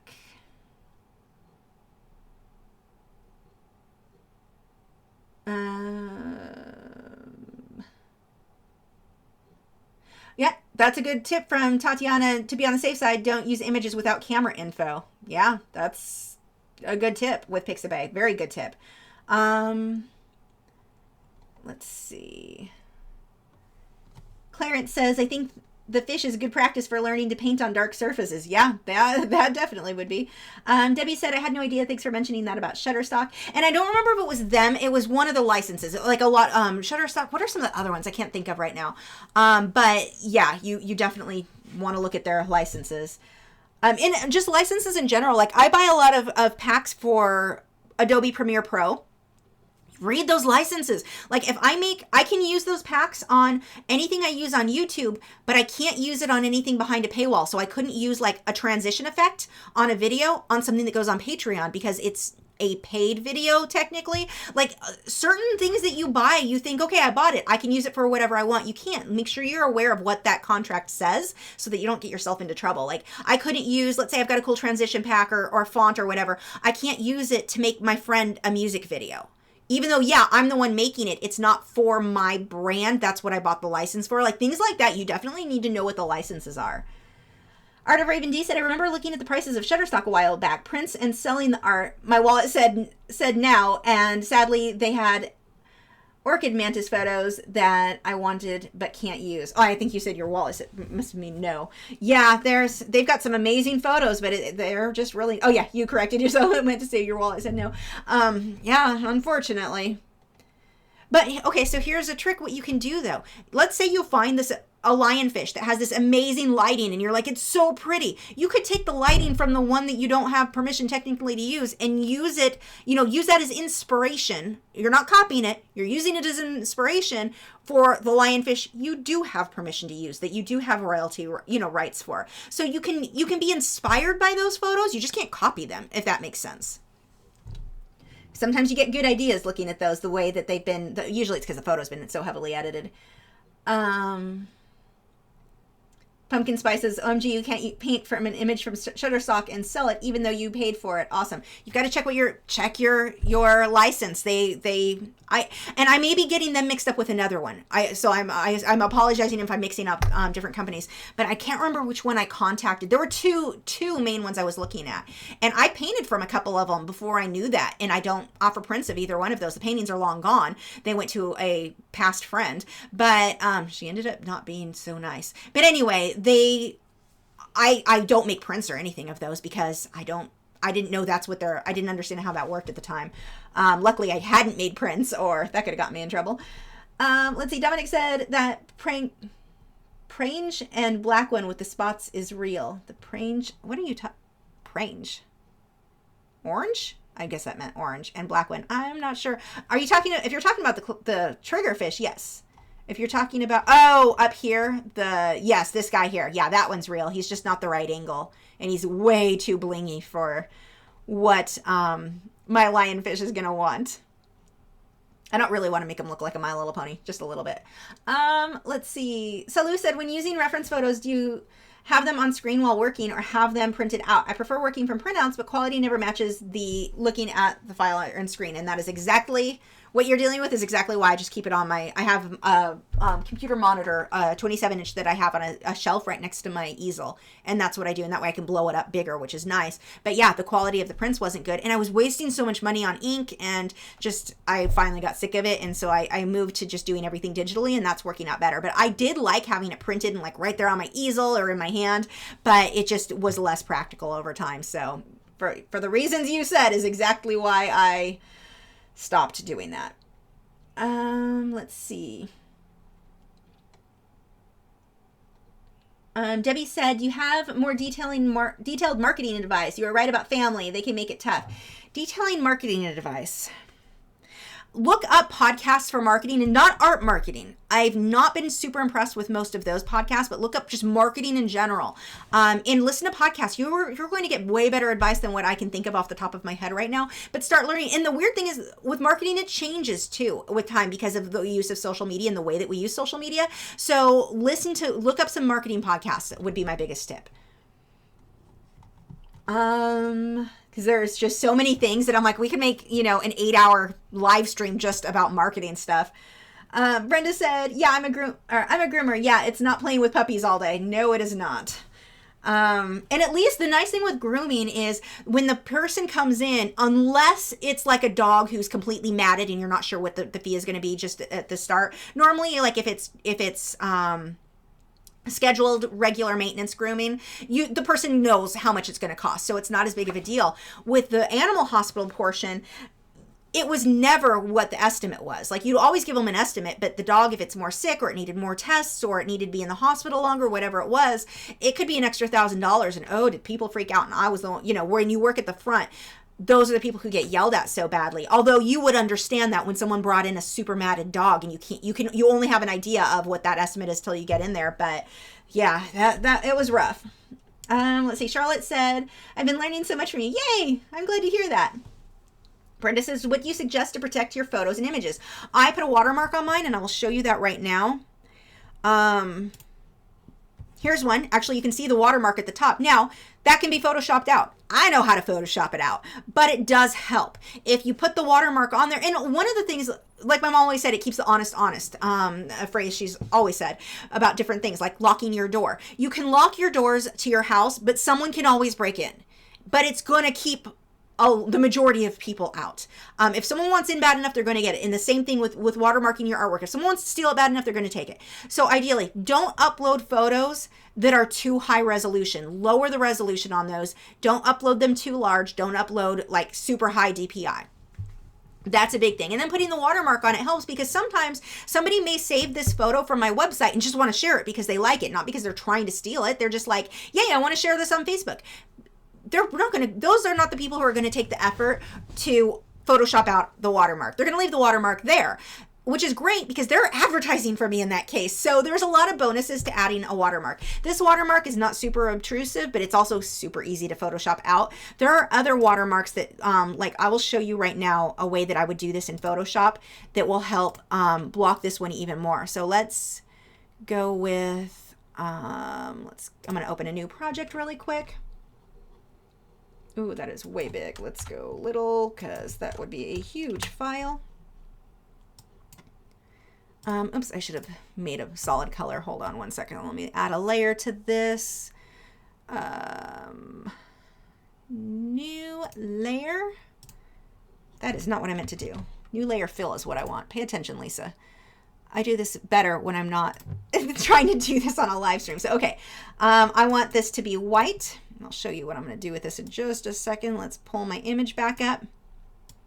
So I can take this guy. I'm going to drag that on. Oh, that is not what I meant to do. Flatten this out. See, I do this messing everything up while I'm trying to do it in a rush. Okay, so there's my image. I am going to take this and stretch this out. And this is a lot harder for someone to Photoshop out. I'm going to make that transparent. But see how you can still see through it. So yes, I am blocking part of the image. And you'll get people who are like, well, no, I can't see it. You weren't going to, the people who say that weren't going to buy it from you anyway, so it doesn't even freaking matter. I always love that. The people who get super uppity, no, I can't see the image, I can't enjoy it. You could buy it and see it in person if you wanted, but you don't. You're just looking for a reason to complain. So it's like, you know, those people haven't had something stolen. Once you have enough work stolen, you start getting a little bit more protective. But this is a really good way that you can go if you know it's something and you want to put it ideally, like I don't want to put it at the bottom because someone will just crop that off. Technically, someone could with what I have on top. But if I can include this, let's make it transparent so you can see through it, but it also makes it so you're obviously not going to want to print that because I basically just ruined part of that. Let's pull up my watermark. And I just pre-make these, so I just have to drag and drop the file. It's going to go really slow because I'm doing too much on the computer with the live stream apparently.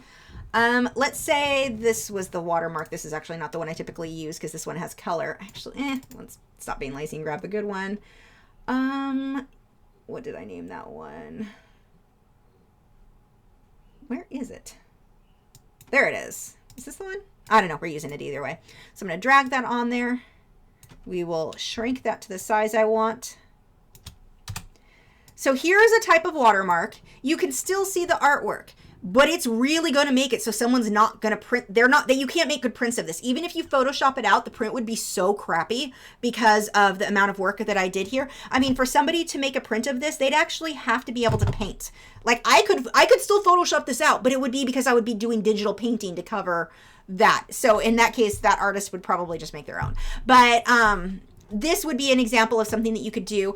In this case, the one that you're seeing up above in the upper right-hand corner, I would not include that. I would only include the bottom one. This is probably one of the best ways to really protect it. And I mean, you can change the color if you wanted to on this line. I just used white here. But the fact that, and you can make it more transparent too.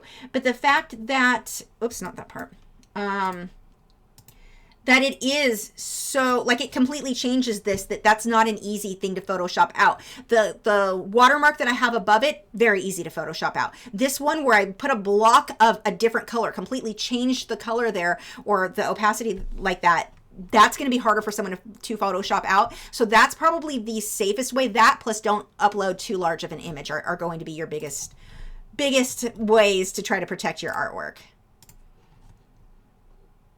Let's see. Oops, scrolled too far. I had a question from Tamara. Where did that go?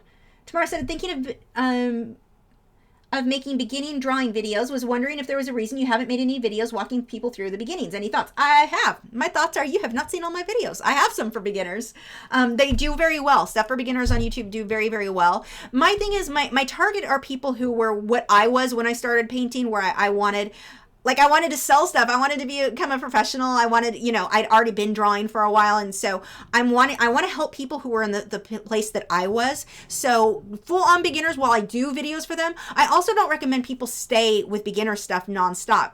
Yeah, it's fun, but you also won't progress. And that's something that I'm always trying to tell. I mentioned on Patreon a lot, you know, start something for beginners. And this is just me teaching in general. So this is a large portion on why, but start for beginners. Great. After a few paintings, a handful of paintings, you need to jump into the more advanced stuff, or you'll always stay a beginner. If you want to stay a beginner, always follow beginner tutorials. And because that's not my target, aren't for somebody who wants to stay a beginner. My target is somebody who wants to, someone who wants to stay a beginner, that's fine. They can still follow along with me. But my goal is to help people who are who I was when I was 19 and 20, who wanted to become a professional.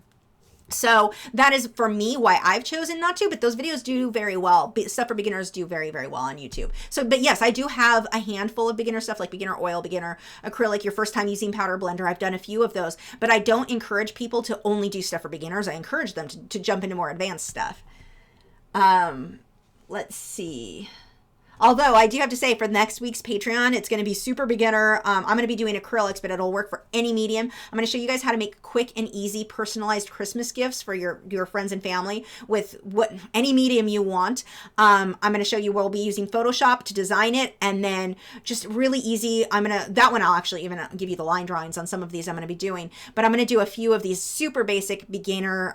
So occasionally I do stuff like that, but the great thing about those is that they don't look beginner. They're kind of a cool design, but I know if for anyone going back to my target, I want to help a lot of people who are doing what I was when I was 19 and 20 and I had no money to buy art or to buy Christmas gifts, so I would do paintings for people. But if you have a lot of friends to do stuff for, you've got to get them done in a short amount of time. I'm going to show you guys next on Patreon. I'll be working on it this weekend, so next week it'll go up, but I'm excited to share that. So I do occasionally do stuff, beginner stuff. Anyway, moving on. Sarah Makes Art said that the photos on Shutterstock have a huge watermark through them, which to me makes them unappealing as reference photos anyway. Oh no, when you buy them, when you purchase a reference photo, it doesn't have, the purchased one doesn't have those words across them anymore. That's only so you can't just steal it without buying it. Fabsum Draw says, how do you tackle and capture shadows in artwork? I try to find reference photos that already have the shadows there. So I've got that, I want that in my reference, and then it's the same as anything else. You copy what you see. What does the shadow look like in your reference photo? That's what you're going to want to recreate. And once you've painted a lot of things, you can get to where you pretty much know where the shadow would go, even if you don't have a good reference photo for that. But get good reference photos that have good shadows and do that a lot. And you'll get to where you learn where a shadow should fall, how it lays, where is it dark, where is that shadow light, because it's not just all done in black. Like, you're going to learn that when you copy a good reference photo over and over and over again. And that's why it's so important to find that good reference photo. So let's go ahead and look at a few more. Instead of we're coming near the end. I do want to point out a few more photos that I think would make for good reference photos. Most of these starfish, terrible. Terrible. This one actually is a neat design. Just the composition is very pretty and the reflection is pretty. So that one's okay. Not super interesting lighting, but that is a really pretty shot. That would be pretty interesting. Minus, I don't love, again, the lighting, but I like the reflection. So while I may not think that the lighting is super interesting, I find the reflection to be interesting enough to make up for that. So I would still paint from this. So let's just go through. I'm going to go through the homepage of Pixabay, and let's just go through photos, like in a kind of quick rapid fire, I guess, on what I would or would not use. Okay. These are, okay, let's simplify this even more. What kind of animal do we want to look at?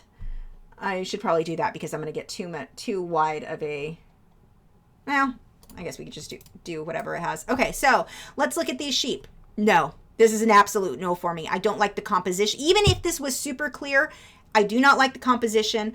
Their fur looks dirty. That would be very hard to render because you can tell they've been rolling in hay. The sheep in the back is out of focus. This guy, it's not, there's nothing about this that's good. Composition, you've got the sheep in the background. His head is behind the other sheep. This is a hot mess of, there is nothing about this photo that I would really look at and go, I want to paint this. Let's see if there's a couple questions right here. Whoops, scrolled too far again. Carla, that would be awesome. Yes, please. Brenda, Tamara, I'm looking for our questions here really quick. For beginners, I can't believe I missed some of your videos. I'll have to look harder. Yeah, I've got one for acrylics. I've got a couple for oils. I've got one, like a full intro to oils one. I've got intro to powder blender. And I've been trying to do like a few just intro videos, but it's definitely not one that I want to focus on because I want people to jump into harder stuff so that they progress. Thanks, Guinness. Let's see. Okay, good. We're caught up on questions, so let me go ahead. Okay, this photo, oh my gosh, is amazing. So here's an example of someone who's slightly looking down on the dog. Doesn't matter. It's great composition. Chewing on ice. That's not obnoxious at all. Great composition. The detailing, I like where it fuzzes out. So, okay, the lighting, not amazing on this. But because of the depth of field here, see how they've got the tail, the back end of the body is a little bit blurred out. That pulls the front of the dog being as detailed as it is. Even though the lighting isn't super amazing and it looks like the tail kind of blends into the head, if you blur it out, blur the tail and keep the head in super focus, it works. You can leave that color so that it's similar to the head, but the difference in detail makes that work. This would, all around, I actually really like this photo. Even though it's not super interesting lighting. I like the composition. I like the detail. I think that would make for a good photo. This, oh my gosh, great, beautiful lighting. As a pet portrait artist, this is the type of photo that you just pray people bring you. That lighting, there's emotion. I mean, the look on, because of this dog's type of face, it looks like he's being emotional, even though he's not. He's probably perfectly happy looking at toys on the floor he wants to go attack. But it has this feel to it that's just wow. Also, if you are a pet portrait artist, you may want to go look up this photo and paint it because, oh my gosh, that is amazing. That would look good in your portfolio. Another great photo. That interesting. See the dark shadows, the highlights, the depth of field, everything about that is great. This one, don't like this one. It could be okay. You've got a random foot floating off to the side. You've got the body kind of sticking out to the side here. It is a clear photo. I don't like the lighting very much.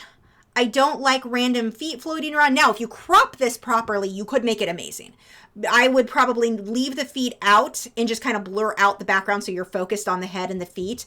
I'm not in love with this, but it could be made amazing. It just, on its own, is kind of not in love with.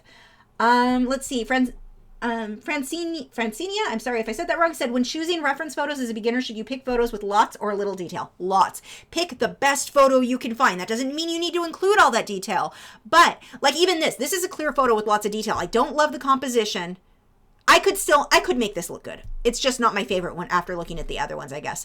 But see how clear it is. I can clearly see the eyes. I can clearly see the eyelid or the tear line of the dog there. I see all of these details. This is what I want in a photo. I don't want a photo of a dog across the room where I can't see the detail. I need to see the detail. Even if I don't include the detail, I need it there. As a beginner, you want as much as you can. Try to find photos with really interesting, very good lighting like the one that we just looked at. This one is such a much stronger piece. I've got detail, but I've got that interesting lighting. This is going to be easier to make, so much easier to make this look good than to make the other one. This one's going to be a lot harder to do. Could I do it? Yes. but it's going to be much more of a challenge. And so as a beginner, the feet floating off to the side, it's too easy to have someone, when it's done, to look like you did something wrong, even if it's exact. So it's not, what makes for a really good photo does not always make for a good painting. And that's something to keep in mind. Something that I would always tell people who hired me for their pet portraits. So let's see if we've got any other, let's see, let's look at butterflies. Something super random. I want photos.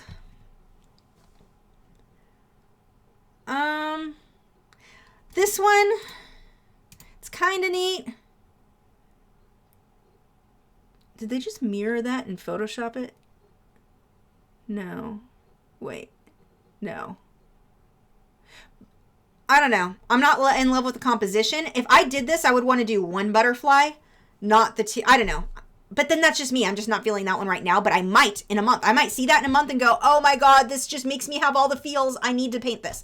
So that would be, it's not super interesting. It's just kind of bland to me. Not super amazing, contrasty. I don't love the composition. I'm just, it's not meh. This is a big no for me. The wings at the bottom, see how it's somewhat out of focus? The photographer, it looks like they used a macro photo or something. They really zoomed in at the butterfly's face, his eyes, but the back end of the butterfly is a bit out of focus, and I don't like that for a beginner. Could I make it look good? Yeah, probably. But there's better choices out there. You could easily find something better. Thank you, Tamara. Tamara said, thank you for sharing your expertise. I appreciate your generosity. Thank you so much. So with this guy, with that kind of being out of focus, he's very flat. I don't like the flat wings like that. When I'm looking at a butterfly, I want the wings up. I want them in another position. Very, very rarely would I use something flat like this. There are times where design may call for it. Not that often. Oh my gosh. Okay, so is this may... I'm thinking that this one is probably Photoshopped. Yeah, this one's Photoshopped. That butterfly doesn't have legs. So right there makes me think... as far as, oh yeah, I can see a lot of Photoshop in this. I wouldn't personally use this design because this one is definitely Photoshopped. This is somebody else's. They may have had rights to use these photos, but I don't know if they did. So they're taking somebody else's photos that I doubt they took these themselves and pushing them together, and I would not use it for that. But let's pretend this was the photograph and you had permission to use the photograph as is. Beautiful composition, the lighting. See the deep dark shadows on the flowers, the reds. I would pull magentas in there because you know me and orange. If there's orange, I'm putting magenta in the shadows. The lighting, composition, beautifully, beautifully put together. But again, I wouldn't use this specific photo just because I don't know where they got these photos. Like, this is not the photographer. This is not a photographer who took this.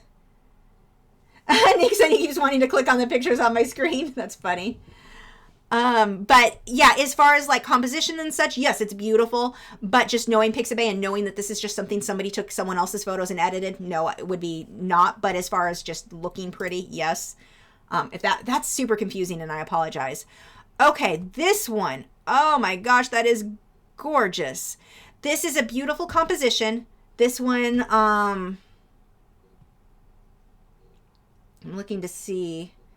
There's no camera information. I don't know if this is Photoshopped. Let's pretend that this photo is safe to use. Everything about this I like. I like the colors. It's very, they blend together nicely. The composition is very pretty. It's very interesting to look at. This is a very, very, very pretty photograph. This would make for a very good painting. There's nothing about it that stands out to me like, that might look weird. I'm not sure if I'm going to be able to render that right. Whereas when we looked back at the one dog I was talking about, the gray or the blue one, the way his legs were sticking out, it's going to look a little bit weird when you paint it, and so you're going to have, it's something that would be a bit of a challenge to make sure it looked good in the painting. Can it be done? Yes. Is it easy? Not as easy as something like this where it just straight out, everything is well balanced. Dominique said there's a picture of a frog with a butterfly on his head that keeps popping up. What do you think of that one? I haven't seen that guy yet. I'd have to look at it. So here's a photo.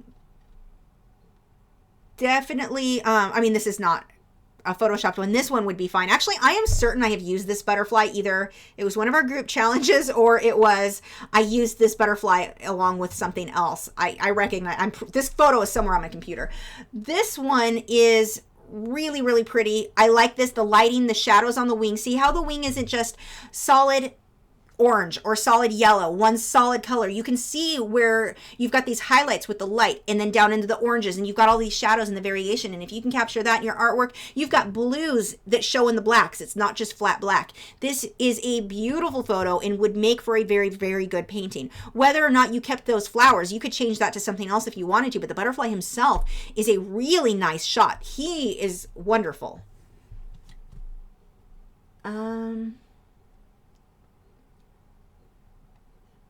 I've never even looked at the camera info on Pixabay. It's supposed to be, I think it would be, oh, here we go. Canon PowerShot S2. So here, this person posts what it was. So that would be, yeah.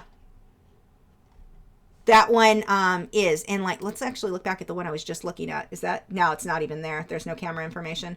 So in this case, I worry with her. She has 19 images.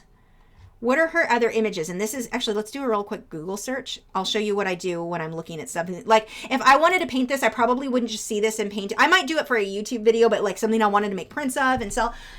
I would definitely, this is one it's too good. So I'm like, I'm going to do some searching on this. I'm going to right click because I have the ad on here. Let's search Google with the image. I bet you, I would be surprised if it didn't show up on like a site that sells. So you're naturally going to see them on people's blogs and stuff. I don't know, of course, on Pixabay. It's on Shutterstock, which means nope. Oh, it didn't come up. Huh. Usually, like when you see the photo and you can see where it's located, this was at some point on Shutterstock, it looks like. I don't know why that didn't come up there. But that right there, the fact that I just saw that it even came up on Shutterstock, makes me think, no, it's not safe to use. And again, that photo is too good. That is one that you can make posters out of as it is, and it's too good. So I would just assume, I'm not seeing it. It looks like at some point it was on Shutterstock, even if it isn't now. Oh, I'm not going through 124 pages to find it. But it showed on here, I don't know if you can see this, that image was at some point on Shutterstock, and that is not something you're going to want to use. And unfortunately, that's what people do all the freaking time on Pixabay. They'll find these photos. Now, maybe it wasn't supposed to be on Shutterstock, and that's why I'm not finding it right now, because normally you click on it and it goes to the image when it comes through here. I'm not seeing it on, I'm just seeing it on people's blogs, and oh, there's Shutterstock again. Let's see if that comes up. Yep. Nope. That is not the same. Huh. They're showing similar, but oh, I don't know. I wouldn't feel safe with that one, honestly. It's too good. That right there tells me it's probably not. This one, like I said, we knew that this was edited from a bunch of stuff. See, and okay, so this is funny. Here's an example that tells you, even though it says the camera thing, that's still not safe because this is clearly photoshopped like so much. The leaf I can see here is photoshopped. That was added separately, or they cut it out from, it looks like they cut separate flowers out and put a different background, or they may have blurred out the background after the fact. Maybe that's why. But the butterfly is missing his legs. So right there, I know he's like, this would be one of those photos that would be like a once in a lifetime photo to capture if you got the butterfly and the lighting and everything. It didn't happen, and it's just, I wouldn't feel safe drawing that one myself. Let's see. Tatiana said, sometimes I can find the source of the original photos when using Tin Eye. I don't know what that is. Tineye.com. What is that? I've never heard of that one. Upsplash.com is better than Pixabay from copyright perspective. Absolutely. Upsplash is another website you can do, and their photos are amazing. There's not as many. But anytime you're using photos, you're going to have people who lie about where those photos came from. I mean, technically, even wildlife reference photos, it is entirely possible for someone to lie to them and upload stuff that they don't have rights to. Not as likely with them. You're probably way safer. But I mean, anytime you're using photos you didn't take yourself, or it didn't come from like a friend or somebody that you know, you're always, I mean, you just don't know, unfortunately. Like Paint My Photo, that's a smaller community, and you still had some woman posting photos that weren't hers. I don't know why people, and we've seen that, and this is one of the reasons I was always hesitant to do any kind of group myself where people could upload photos, because we've seen this in photo groups on Facebook. Someone will come in and post a crap ton of photos that they weren't their photos, and then they find out, and then all the people, all the artists who downloaded it they're screwed. They already used that photo because we didn't catch them, or you didn't catch the person who was posting other people's photos just to get attention, I guess, and lying about it. It unfortunately happens too often. So you just have to be careful. And this is what I do, where I'm just like, I'm going to find, okay, here's another. That is an amazing shot. Beautiful photo. This would make for a very good reference photo too. The contrast between the black and the wings in the background. Okay, so we come back down. We have no camera, whatever. We can't see there. Let's do a Google image search real quick. And see if we can find this one. And usually on these good ones, what I'm looking for, like butterflies.org, it's probably not their photo either. They probably pulled it for Pixabay as well. What I'm looking for is to see, is this uploaded to a paid site like Shutterstock? And that's not a guarantee either. That's just kind of my quick filter that I do if I wanted to copy something exactly. Luckily, I don't. I typically change things enough that it wouldn't look the same anyway, but it's on a lot of websites like free images and such. This one's probably okay. Maybe HD wallpapers. I'm not seeing it on the paid site, so that one's probably okay. I have no guarantee. I don't know the photographer. You know what I mean? Does that make sense, where you just have to be careful about that?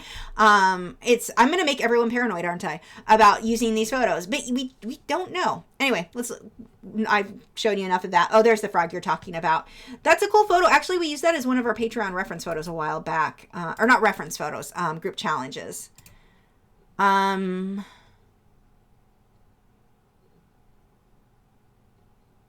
don't know. I mean, obviously they Photoshopped to an extent. This one's probably okay. I don't want to spend all night looking on here. Let's see if we find it on anything else. Pexels, Canva. These are people selling prints and stuff. Free stock photos.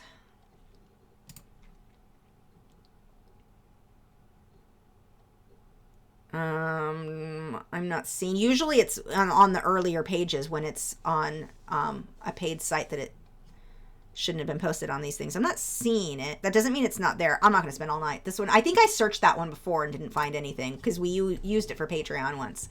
Okay, so and that does make for a good photo. That's a very strong photo. But here's the other thing. You know how many artists have used this photo? So great for practice, but when it comes to, you want to do something original, this photo has been painted thousands of times, guaranteed. Because everyone gets it from this site. So good for practice. Excellent for practice. Excellent photo for you getting the hang of painting detail and in that. But when you get into wanting to sell your work, try to be a little bit more original, because you know this has been painted a million times. Okay, maybe not a million, but you get the idea. Oh, okay. Kathleen said this is a professional photographer who uploads. Good. That makes more sense then. This is a good photo, but again, a lot of times you get these photos where, and I've done it too. Sometimes I'll do it and still make prints like Creative Commons. You're safe. I did it with a fox off here before. It came from here, and I didn't change a whole lot from that painting. It changed a little, not much. Everyone else painted it almost the same. My fox does not look that different from anyone else's. And so I like to try to pick, you're going to get to a point in your art where you want to find stuff that you can make unique and twist and turn into your own design, into something that is unique to you. Even though you're using the same photos that everyone else used, what can you do to make it different? What can you do to this to make this one would be harder to change stuff on, but what can you do on a photo to make it yours, to make it to where someone looks at it and they know it's from you and not just one of the hundreds of others. Okay, this photo. I don't like this photo because I don't like the wings when they're flat like this. It just looks... I just don't like butterfly pictures with that. Now, if I was painting a whole bunch of butterflies, having one like that, fine. But it's not a look that I like. It feels very flat. Now, if we look at this one here, see how this guy to the side, his wings are slightly closed? It's better. Still don't like it, but it's better than the one that's completely flat again. This one. Dominique Design said, I actually look at how many downloads each photo has, and if it's very few, I'm more confident in using it for an original. Good way to go. Not to say that other people won't come along and it won't become popular, but no, that's a good way to look at it. This one is absolutely stunning. Oh my gosh. If this photo is actually available for people to use, that is everything about this, that high contrast. Look at the wings of that background up against the black. The bright orange like that, but it's not just flat orange. It fades. You've got where the wings, you've got this reddish orange that fades into the light yellow or light orange, however you want to look at it. the blues and the purples on the wings that are within the shadow, the way the light is hitting some of these flowers. Would you call those flowers? Yeah, I guess those are considered flowers. And I mean, this is such a strong, strong piece. This is a perfect, perfect reference photo. You can see detail. You can see I mean, this is amazing. That is what you want in a reference photo. This is like one of the best I've seen all night long. It's absolutely amazing. Oh, milk thistle or thistle or milk thistle. Is it all the same? Yeah, that's a good... Amazing, amazing, amazing photo. This is, well, it's amazing. We'll just say amazing again. I'd be shocked if I found anything as good as that. But see how the butterfly wings, actually, let's go back to that. See how the butterfly wings, they're not just flat like this. They're kind of at an angle, and both of them are slightly different. No one just mirrored one butterfly to the other and made me uncomfortable. That photo still is kind of uncomfortable to me that we saw with the two white ones on either end, but the bookmarks. But it's so natural, and the way that the lighting is hitting it and the variation. I love everything. Like, I can't see a single thing about this that I'm like, well, I would change this or I don't like it. I love everything about this photo. This is a good one to end on because it's just a good example. The way the lighting is, the shadows, the detail. It's a crisp photo. It's got high contrast between your lights and your darks. You've got the somewhat out of focus background and then your super in focus foreground. This is going to create depth in the work. I mean, this is going to translate so well to any medium you want to. I'm going to save this because I want to paint this.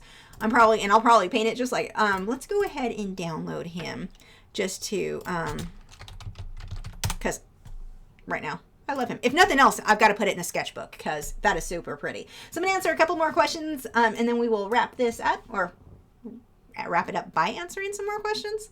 I don't know. Let's see. Now, see the downside of this photo, you know how many artists are going to have painted this. Like, seriously, so many artists will have painted this one. To get some, got an Editor's Choice Award. So that one, even if you paint it exactly, you know a lot of other artists have, so there's your downside. That's the only downside to like wanting to paint it exactly like it. Good practice. If you're just looking for something to improve your own skills and you like this painting and maybe you know a family member who likes it, or not that you wouldn't have rights to sell it, but a lot of artists have. So, you know, competition wise, that's going to be a little weird. But for practice purposes, you're going to learn so much from a photograph this strong versus this. This is not a strong photo. It's flat.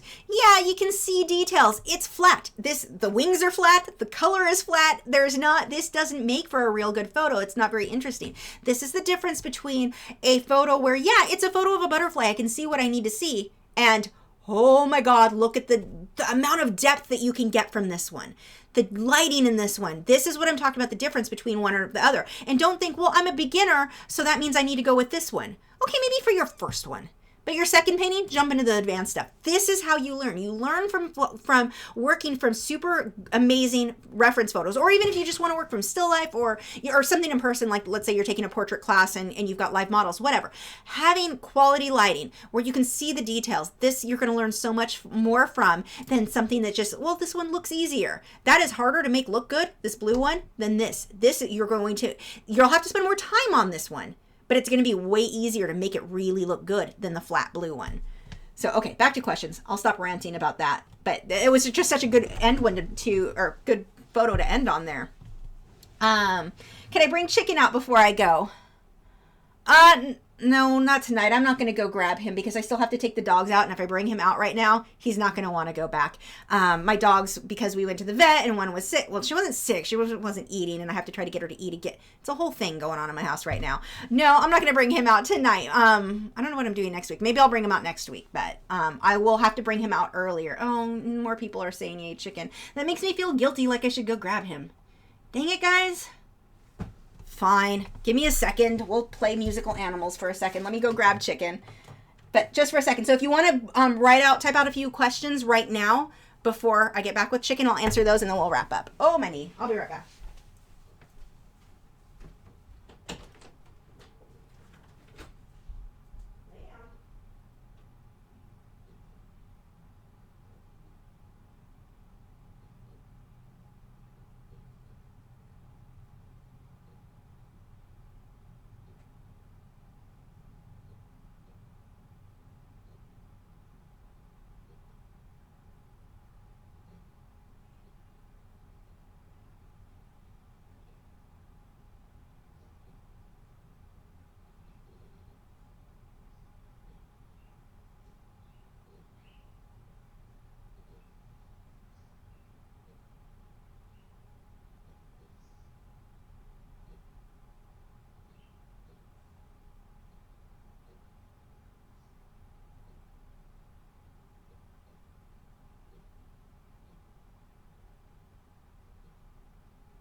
do not even know what I just went through to bring 2 chickens. Oh my gosh. It was a circus of chasing chickens around because Nugget didn't want to. He was excited and just wanted to fly around loose like a brat. So Nugget is, I'm able to hold more now because he's definitely, if you've been around for a while, oh, I guess you don't need this. If you've been around for a while, Nugget is, I'm out of breath now from chasing chickens around because he has full flight. He is my husband's bird, and we didn't want to chance him bonding to me, so I really didn't bring him out at all, but now he is so bonded to my husband, it's not a chance. Like if Matt was home and he comes in the room, Nugget is instantly going to fly to him and say baby bird. But he can come in. Sometimes we bring him in here to hang out with me, like if my husband goes to the gym and he doesn't want to put him away, he'll let him sit with me, but he's still, yeah, and Chicken is not going to let me pick him up because he's sitting on my desk and all happy. Come here. Come here. Want to go on the video? Say hi. Say hi. At least you let me pick you up. I didn't think you were going to. Yeah. Are you going to talk to anybody? Say buck, buck, cheeky bird. Your turn. Say it. Buck, buck, cheeky bird. Say it. Say it. Buck, buck, cheeky bird. He's saying it with me. Buck, buck, cheeky bird. There he goes. Is that not adorable? Buck, buck, cheeky bird. He's so cute. But yes, Pigs by Lee says, am I allowed to play with Nugget now? Yeah, but I don't normally because, I mean, me and Chicken hang out most of the time. Usually he stays with my husband. There's just a few times. Why are you sneezing? You shouldn't be sneezing. There's a few times that my husband has left and he's like, here, Nugget can hang out with you. And he does a pretty good job hanging out with me until he decides he's bored and starts biting my necklace and my earrings and chasing Chicken. Oh, he likes to mess with Chicken. You're kind of a brat. This bird, oh my gosh, so much attitude. He doesn't bite, but he likes to chase Chicken around. And Chicken doesn't. If you're not aware or if you're not familiar with cockatiels, they're the pansies of the bird world. Like they don't stick up for themselves. So Nugget thinks it's hilarious to just chase Chicken around since Chicken's just going to run and it's a fun game for him. Why are you sneezing? There's nothing to sneeze. I cleaned earlier, but it should be all aired out. I guess I'll put you back soon. I don't know why you're sneezing. Yeah, Nugget is extremely tiny, like really tiny.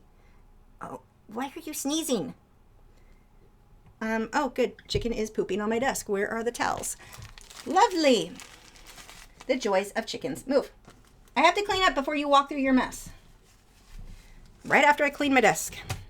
So, yeah, those are my chickens. Well, my chicken, and this is my husband's chicken. Who's sneezing? Why are you sneezing? I'm trying to think if I put anything in my hair that would make him sneeze.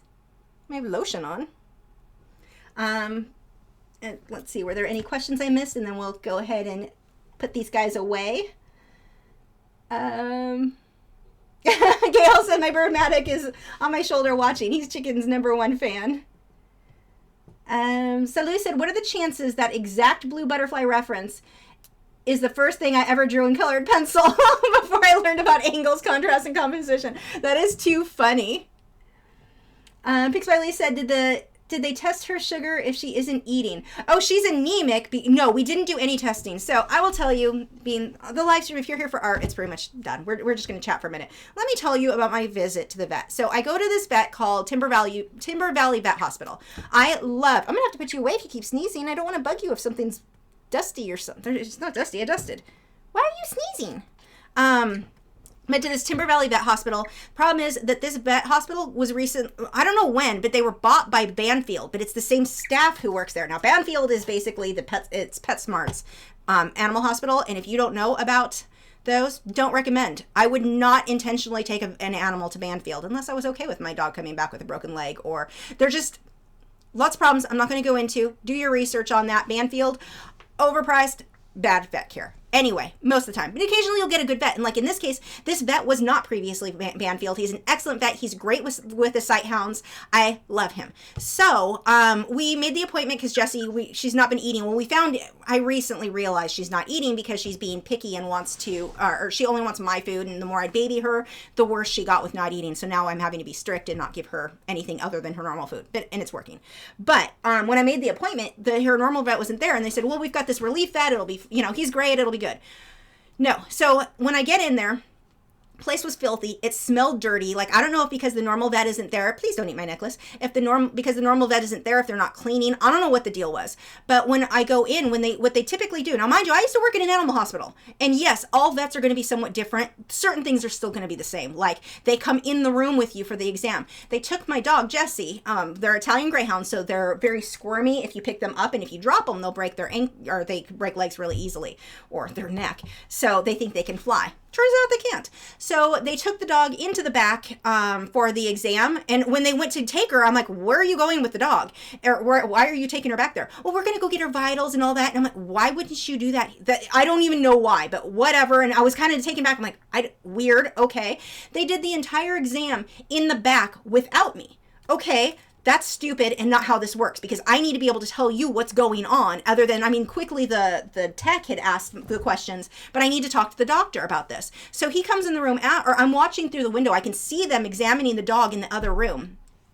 The idiot, or the woman who is apparently super lazy and incompetent, the tech, I don't know if she's actually a tech. I'm guessing not, if she's not restraining the dog. She was lazy, whatever she is. She's holding the dog by her leash. My dogs are, 10 pounds. Holding her by the leash. This dog, if they dropped a folder or anything, because she's up on a table, you drop one thing, that dog is going to bolt off that table, and this woman was not holding her properly. So I finally opened the door. I'm like, you need to restrain the dog. What are you doing?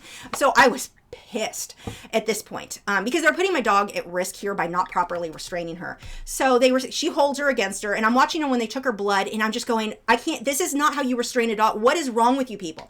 So when the vet comes in, I kind of went off. I was like, I am not happy right now with the way that dog was not being restrained, and you did an exam in the other room. That is not how this goes. And he tries telling me that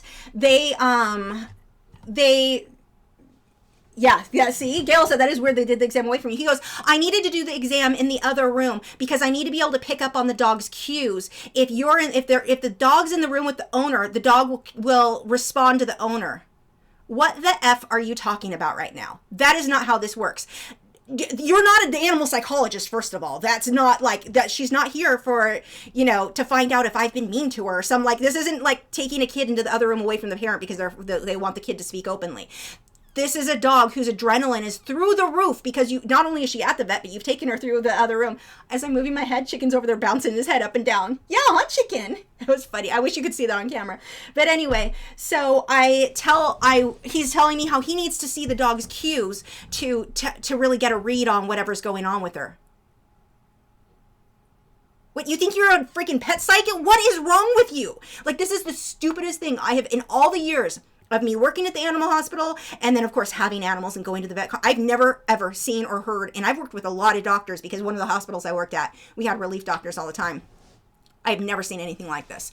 So, most incompetent, and the guy, it's just an absolute, this guy is lazy, basically. He wanted to do this exam in the back where he could be lazy, apparently. And most people probably don't say anything about it because they don't know that's not how this is supposed to work. So I kind of went off on him. He did not like me. I didn't go off. I was just like, I am not happy about this exam being done in the back. I'm not happy that my dog was not being restrained on that table. That tech does not know what she's doing. And I was like, I've done this for years. I know how to restrain a dog, and that is not how you do it. So of course I'm sure he's thinking, oh, you think you're a vet now too, because that's not what I was saying. I was just saying I'm not an idiot. I know this is not how this is done. So anyway, he ends up bringing her back in. They bring her back in, and she's fine. Both of the dogs are fine. And I explained, I'm not sure if her not eating is a behavioral thing, which is what I'm leaning towards thinking it is. I don't know if I should do additional blood work. They had to have heartworm tests anyway. So Chicken's still over here bouncing his head up and down. It's a happy chicken. But he went off on saying, well, I tested her eyes, and because I wanted to see just one eye look, I can't tell if it's just in my head or if one eye really looked bigger than the other. She may have glaucoma. Well, she can't see. I did a test where I put my hand in front of her face and really fast to see if she blinks, and she does. So she can't see. No kidding. I know that. I didn't bring her here for that. I want to know if she has something specific. Does the dog have glaucoma? I didn't ask. I know she's mostly blind.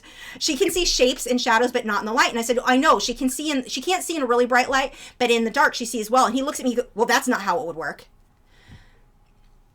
Except that is how it works. If you take the dog out in the sunlight, she is completely blind. Can't see anything. Like something, you put your hand in front of her face, and if you touch her, she freaks because she didn't see it coming. In the nighttime, she sees okay. She sees shapes. I don't think she sees details. I mean, the guy was an idiot. And this is an older vet. I mean, he's been doing this for a while, and it's like, oh, no wonder you're a relief vet for freaking Banfield. Seriously, if you take your dogs to Banfield, do your research is all I'm saying there. And this is just typical of what is going on. And so I'm really not sure what I want to do, because I love the regular vet if I could see him, but now I don't trust the tech that wasn't restraining the dog. So I'm like, do I send him an email and let him know what my experience was? Because this is just, he's still running the place, even though it's owned, I guess, by Banfield now. I'm not sure how that all worked. But yeah, there's another vet that I do like in the area that we went to a few months back when Jessie's eye was bothering her, and because the other vet wasn't there that day, and I didn't want to chance the relief vet. I was apparently smart, and I should have stuck with that. But I may go, they're way, like, they charge like 3 times as much for a heartworm test. They're way more expensive, but I'd rather my dog be safe. Are you eating my hair? Are you fixing my hair? You stopped sneezing. But yeah, so that was my experience at the animal hospital, and I am still really, like, I'm so furious about the whole situation and knowing that this is not how this goes, that I'm like not sleeping well. Like, I keep waking up because I'm neurotic and thinking about how angry I am at the way that these people, and how, not so much like, I'm okay because I was able to tell him, hold the dog, like this is not how this goes, restrain my dog properly. So when they went to take the second dog, Echo, in the back to do heartworm testing, I was like, oh, hell no. I'm like, no, you need to examine, I'm not comfortable with that. So they came and they did everything in the room. But the dog vet too, he's going over Echo. Echo is just there because she has a cyst, mammary cyst, a small one. I just wanted him to look at, which is basically, well, see if it grows. You're helpful. And then the heartworm test. He's checking her patellas like he knows what he's doing. I'm like, I know she's got one patella that's mildly bad. Not anything that needs treatment other than keeping her off it when it hurts. And he's feeling, yeah, this one's loose. Didn't I just tell you that? She's not here for that. Why are you checking things on my dogs? And the things I would ask, he had no, well, I don't know. It could be this. It could. Then do the blood work. You can get an answer to the I don't know. I mean, he was so incompetent. It was so beyond. But how many people go and see a vet like him and don't know that you can say something that is not how you hold a dog. That's how you get a dog jumping off the table and breaking its neck or its leg. Like, that actually happens a lot at whether it be a groomer who wasn't restraining the dog properly, or at an animal hospital where they weren't. It happens more than you would think. And to see it firsthand, most people wouldn't know to stand up for them. And so there I'm like, okay, do I just leave a really bad Yelp review? Do I email? And so yeah, I'm just so I'm still really, really mad. We do have a vet in the area that I do like, but yeah, like I said, I don't know. Good. A lot of you guys are saying to send him an email, because I feel like the vet that I do like should know what is happening in his practice when he's not there. Because I guarantee you the other employees aren't like, oh yeah, we're all lazy when you're not here. This place smelled like a parvo dog had diarrhea. Like, any of you who worked at an animal hospital, parvo dogs, when they are sick, it is a very distinct smell. And so I wondered if a dog in the area had done that before, earlier in the day. But they didn't clean, like they should have used cleaners that get rid of the odor. Any of the cleaners that would have disinfected it would have gotten rid of the odor in the amount of time I was there. And it reeked. Everything felt dirt. It was gross. And the whole thing, I just couldn't believe, because I've never had that experience with this vet. Was always so good. It was, yeah, that was really, really bad. Let's see. Tammy said, I had issues with Banfield a couple years ago with my cat. I don't recommend them. Yeah, no one does. I mean, if you look at reviews, Banfield, I went when I first moved to Texas, because we didn't have heartworm. That wasn't something we had to test for in California. So when I first moved to Texas, we had to go through the testing and get them on heartworm. And I was like, okay, I just needed somewhere to go to quick to get this taken care of. So I went to a Banfield because they could get them in right away. No problem. I'm like, it's just blood work. It'll be fine. So they come back and Jessie's got a massive hematoma on her neck, which happens when you pull blood. Usually it happens if a dog struggles because they weren't restraining them properly. Jessie's not one who struggles when she's really easy to get blood from. So it's kind of like, you guys screwed up, but whatever, it can happen. It's fairly common. Usually, again, if a dog moves is the main thing. So the thing that bothered me is when they brought her back out, they tried to say that, they weren't saying, oh, well, we didn't restrain her. They were saying, well, she might have an underlying health issue that caused it. Like, they were trying to blame that she might have health problems, and that's why this happened. And it's like, it's a hematoma. I know why hematomas happen. You're lying because it looks scarier than what it really is, and another owner may not know that and may be mad that you caused, this thing. So you're trying to say my dog has something else wrong with her so that I don't get mad at you. I was so angry because I know what yeah, Banfields. And then I started looking into it, and the amount of stories that you will read from dogs. Broken legs are very common there because they don't restrain them properly. They have a high turnover of employees, and they're just not trained properly to hold the dogs, or they just get lazy. I don't know. But yeah, broken legs, super common with Banfield. Yeah. Oh, see, you guys are encouraging me to email. I think I may do that. What? What are you flying around for? Were you not getting enough attention? You don't even like me. Let's see. Yeah, so that was my story with what happened there, and it just sucks because I really am comfortable. How much turd did you leave me? Many turds? I bet there are. I'm gonna go change my shirt. I'm really comfortable with their main vet, but now that I don't trust that tech, and knowing that relief vet, like just, and then being dirty, it was very, like, they have these cushions, they're wicker chairs for the clients to sit in when you're waiting, and you can't clean. When in an animal hospital, dogs lift their legs on everything. Well, the dogs, people don't train their dogs, whatever, that's a whole other thing, but the dogs are going to lift their legs on everything. So the fact that they've got this wicker furniture that can never be cleaned properly, so it always is going to smell funky. I mean, even when we were there, I always see dogs lifting their legs on it. And then they have these dirty cushions. Last time I was there, I didn't see the dirty cushions. That was like, where did I just walk into? I've seen the wicker chairs, but these cushions were filthy and like ripped, and I'm just like, this, I feel like I just went into this super, just, yeah, no. Yeah, Tamara said my hair is becoming a nest. Yeah, he's, it's a good thing I have to wash my hair because it's apparently becoming a toilet. Thank you, Nugget. That is disgusting. I have to wash my hair after this anyway, so I'm not, there's bird poop in my hair right now, by the way. Icky. You see, this is why I need chicken protection kits. It is. Seriously, that little tiny bird is adorable, even though he pooped in my hair. But I have to wash it, so it's fine. Okay, let's see. Yeah, we're done. It is 10:30, and I have rambled for like ever. Well, I had to spend forever catching you. What? Because you and Chicken, both of them, you should have seen them in the room when I got them out. Chicken went flying, he went flying. I had to catch them both. It was a whole thing. But, yeah, this is, I'm going to go wash my hair because thanks for that. That's disgusting. I will see you guys next week. I don't know if we're going to be starting this painting with the lion, if it'll be something else. I have no idea. But don't eat my earrings. You're such a, yeah, thank you. Thank you. He gives they both give good kisses. They like kisses. Thank you. More kisses? No, is that it? Are we done with the kisses?